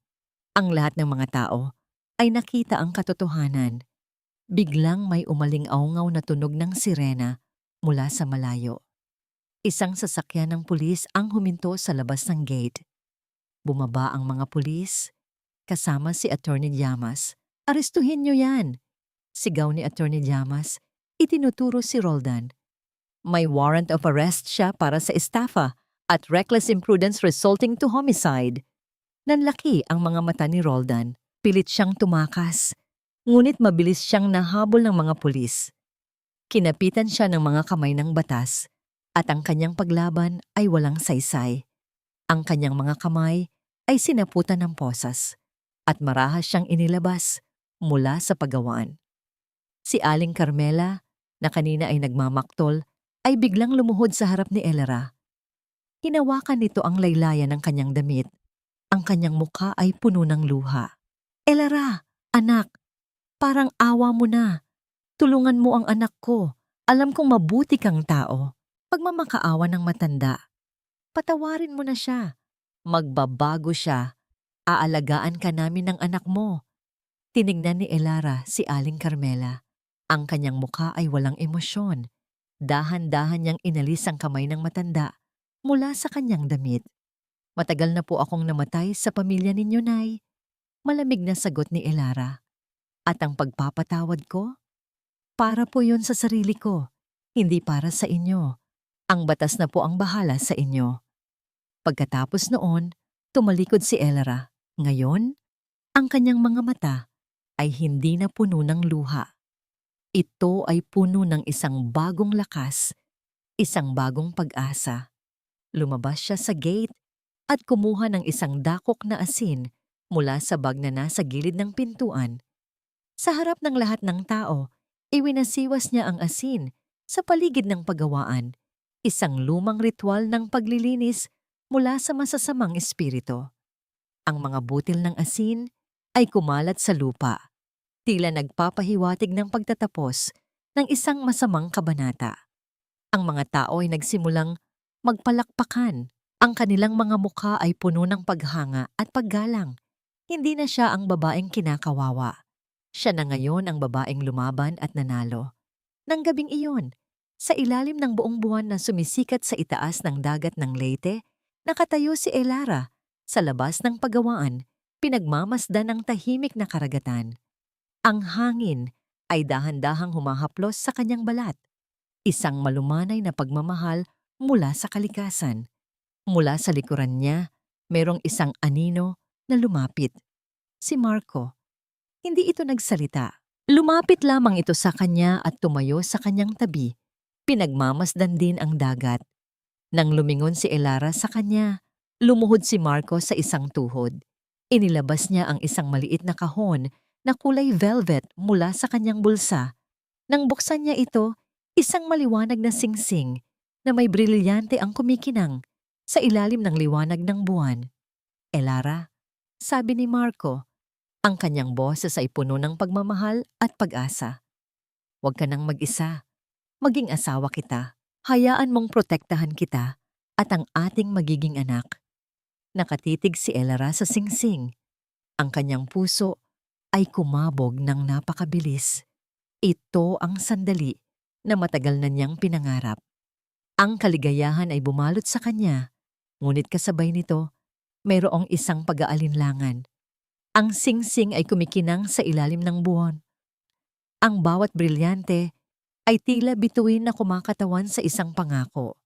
Nakaluhod si Marco sa kanyang harapan. Ang mga mata nito ay puno ng pag-asa at pagmamahal. Ito ang sandali na matagal nang pinapangarap ni Elara. Ang isang lalaki na nagmamahal sa kanya. Isang lalaki na handang ipagtanggol siya. Elara, ang boses ni Marco ay malalim at buo. Umaalingaw-ngaw sa katahimikan ng gabi. Huwag ka nang mag-isa. Maging asawa kita. Hayaan mong protektahan kita at ang ating magiging anak. Ipapangako ko, hindi ka na muling hahawak ng asin o bagoong. Hindi ka na muling magpapawis sa paggawaan na ito.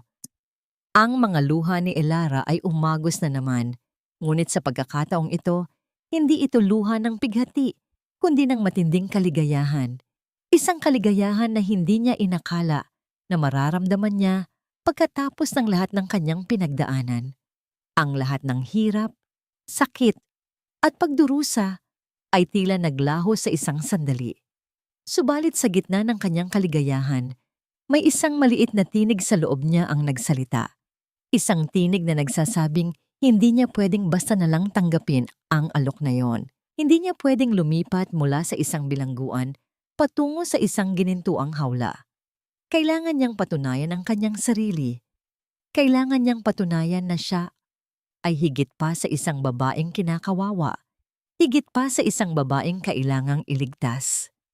Dahan-dahan niyang inabot ang kanyang kamay at marahang hinawakan ang kamay ni Marco. Hindi niya kinuha ang singsing. Sa halip, maranyang isinara ang maliit na kahon. Marco, ang tinig ni Elara ay malambing ngunit matatag. Mahal kita at alam kong mahal mo ako. At alam kong totoo ang mga pangako mo. Pero hindi ko pwedeng tanggapin ang alok mo ngayon. Nanlaki ang mga mata ni Marco, isang bahid ng pagtataka at kalungkutan ang sumilay sa kanyang mukha. Hindi sa ayaw ko, Marco. Pagpapatuloy ni Elara, hinaplos niya ang kanyang tiyan. Kundi dahil kailangan kong patunayan sa sarili ko. Kailangan kong patunayan na ako ay higit pa sa isang babaeng kinakawawa. Kailangan kong patunayan na kaya kong tumayo sa sarili kong mga paa. Hindi ako makakalabas sa isang bilangguan para lamang pumasok sa isa pang hawla, kahit naginto pa ang hawlang iyon. Ang kanyang mga luha ay patuloy na umaagos, ngunit ngayon, ito ay luha ng matinding determinasyon. Ang paggawa ng bagoong na ito, ang buhay ng pamilya ko. Ito ang pangarap ng tatay ko. Hayaan mo akong gawin itong muli. Hayaan mo akong patunayan na kaya kong itong buhayin ulit. Hayaan mo akong magbayad sa iyo, Marco. Babayaran ko ang lahat ng utang na ginawa ni Roldan. At kapag nagawa ko yon, kapag napatunayan kong karapat-dapat ako sa sarili ko, saka ko tatanggapin ang alok mo. Tinignan ni Marco si Elara ng matagal. Sa kanyang mga mata, nakita niya ang isang apoy na hindi niya kailanman nakita. Isang apoy ng determinasyon, ng lakas, at ng isang walang katapusang pag-asa. Ang kanyang pagtataka ay napalitan ng isang ngiti. Isang ngiti ng paghanga at pagmamalaki. Dahan-dahan siyang tumayo. Hinawakan niya ang mukha ni Elara at marahan niyang pinunasan ang mga luha nito. Ang akala ko, gusto kitang iligtas, sabi ni Marco. Ang kanyang boses ay puno ng pagmamahal. Pero sa totoo lang, ikaw ang nagliligtas sa akin. Ikaw ang nagpapakita sa akin kung gaano kahalaga ang paglaban para sa iyong pangarap. Sige, hihintayin kita, Elara. Hihintayin ko ang araw na ikaw mismo ang lalapit sa akin at kukunin ang kamay ko. Pagkatapos noon, inilapit ni Marco ang kanyang labi sa noo ni Elara. Ang halik na yon ay hindi halik ng pagnanasa, kundi halik ng respeto, pagmamahal, at pangako. Isang pangako na maghihintay siya. Isang pangako na susuportahan niya ang lahat ng kanyang mga pangarap. Magpatuloy ka sa paggawa ng bagoong, bulong ni Marco. Magpatuloy ka sa pagiging ikaw. Ako ang iyong magiging business partner. At ang bawat sentimo na kikitain mo ay ilalagay natin sa iyong pangalan. Niyakap ni Elara si Marco ng mahigpit. Sa yakap na yon, naramdaman niya ang isang bagong simula. Hindi na siya isang biktima. Siya na ngayon ang may-ari ng kanyang kapalaran. Ang kanyang pagmamahal kay Marco ay hindi isang kahinaan, kundi isang lakas na magtutulak sa kanya upang mas maging matatag. Sa mga sumunod na araw, nagsimulang magtrabaho si Elara ng mas masigasig. Tinulungan siya ni Marco na ayusin ang mga papeles, kumuha ng mga bagong empleyado at pagandahin ang paggawaan. Ang bawat sentimo na kinita niya ay inilalagay niya sa isang account na nakapangalan sa kanya. Ang paggawaan ng bagoong ay dahan-dahang nabuhay muli. Ang amoy ng asin at isda ay hindi na amoy ng pighati, kundi amoy na ng pag-asa. Ang kanyang tiyan ay dahan-dahang lumaki. Ang pagbubuntis ay naging isang bukas na lihim. Hindi siya hinusgahan ng mga tao sa bayan. Sa halip, nakita nila ang kanyang lakas, ang kanyang determinasyon, at ang kanyang pagmamahal sa kanyang magiging anak. Ang mga dating nambabastos sa kanya ay ngayon ay nagbibigay na ng paggalang. Isang gabi, sa loob ng kanyang maliit na bahay na ngayon ay malinis at maaliwalas na. Nag-iisa si Elara. Ang kanyang tiyan ay napakalaki na at ang kanyang puso ay puno ng kaba at pag-asa. Ang kanyang mga kamay ay marahang humahaplos sa kanyang tiyan.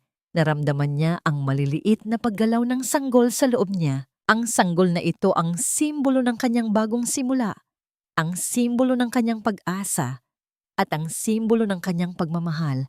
Sa gitna ng kanyang pag-iisip, biglang dumating ang matinding sakit. Ang kanyang hininga ay naging mahirap at ang kanyang katawan ay nanginginig. Ito na. Dahan-dahang lumabas si Elara sa kanyang bahay. Ang kanyang mga kamay ay nakakapit sa kanyang tiyan.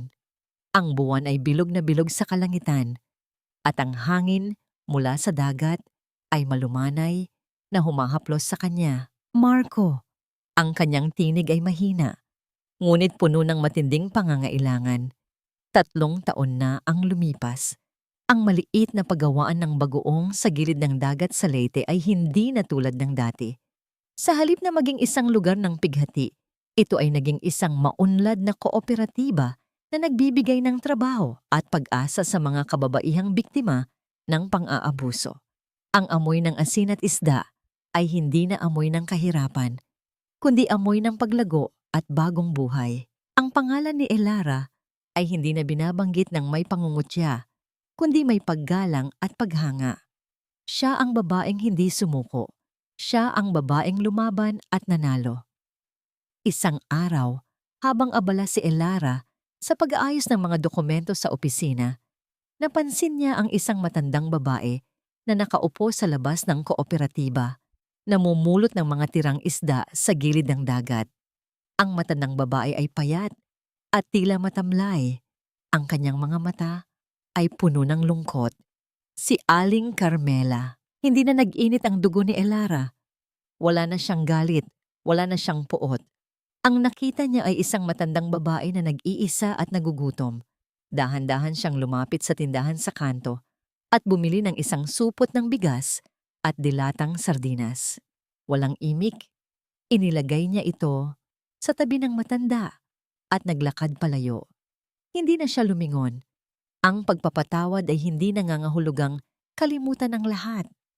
Ito ay nangangahulugang palayain ang kanyang sarili mula sa bigat ng galit. Si Roldan naman ay patuloy na nagbabayad sa kanyang mga kasalanan sa loob ng bilangguan. Ang batas ang nagbigay ng katarungan, hindi na niya kailangang maghiganti pa.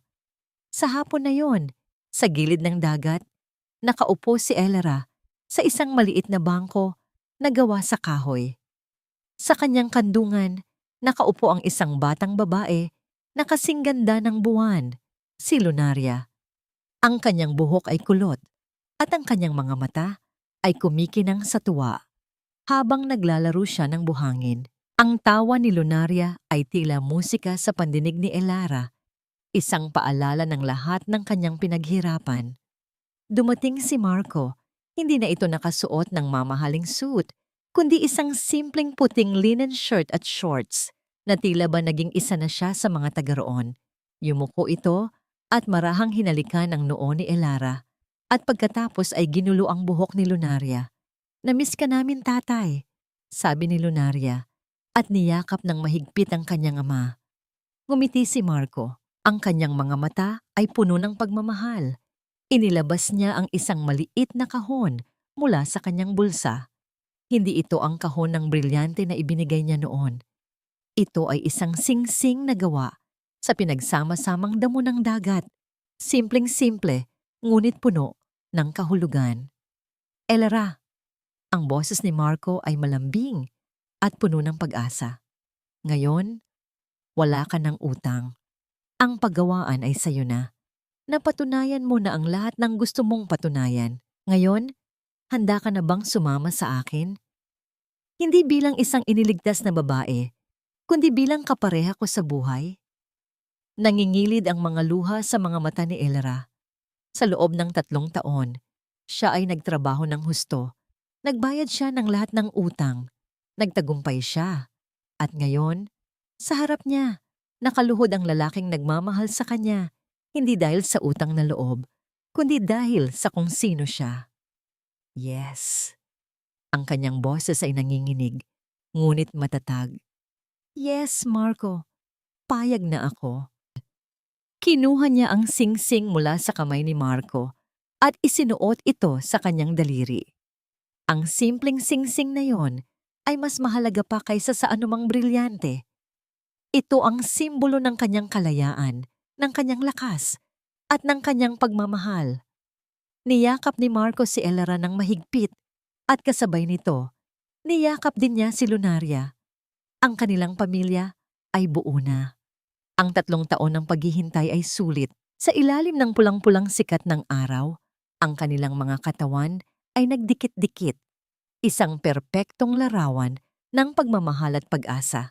Ang simoy ng hangin ay dahan-dahang humahaplos sa kanilang mga buhok at ang alon ng dagat ay tila humuhuni ng isang awit ng kaligayahan. Ang lahat ng sakit ay naglaho. Ang lahat ng pighati ay napalitan ng kapayapaan. Ang lahat ng pag-asa ay nagkatotoo. At ang aral na natutunan ni Elara ay mananatili sa kanyang puso. Ang pagpapatawad ay hindi isang kahinaan, kundi ito ang pinakamalakas na sandata upang makalaya mula sa nakaraan at yakapin ang isang mas magandang bukas. Ang tunay na kaligayahan ay hindi nagmumula sa pagiging mayaman, kundi sa pagiging malaya at sa pagmamahal.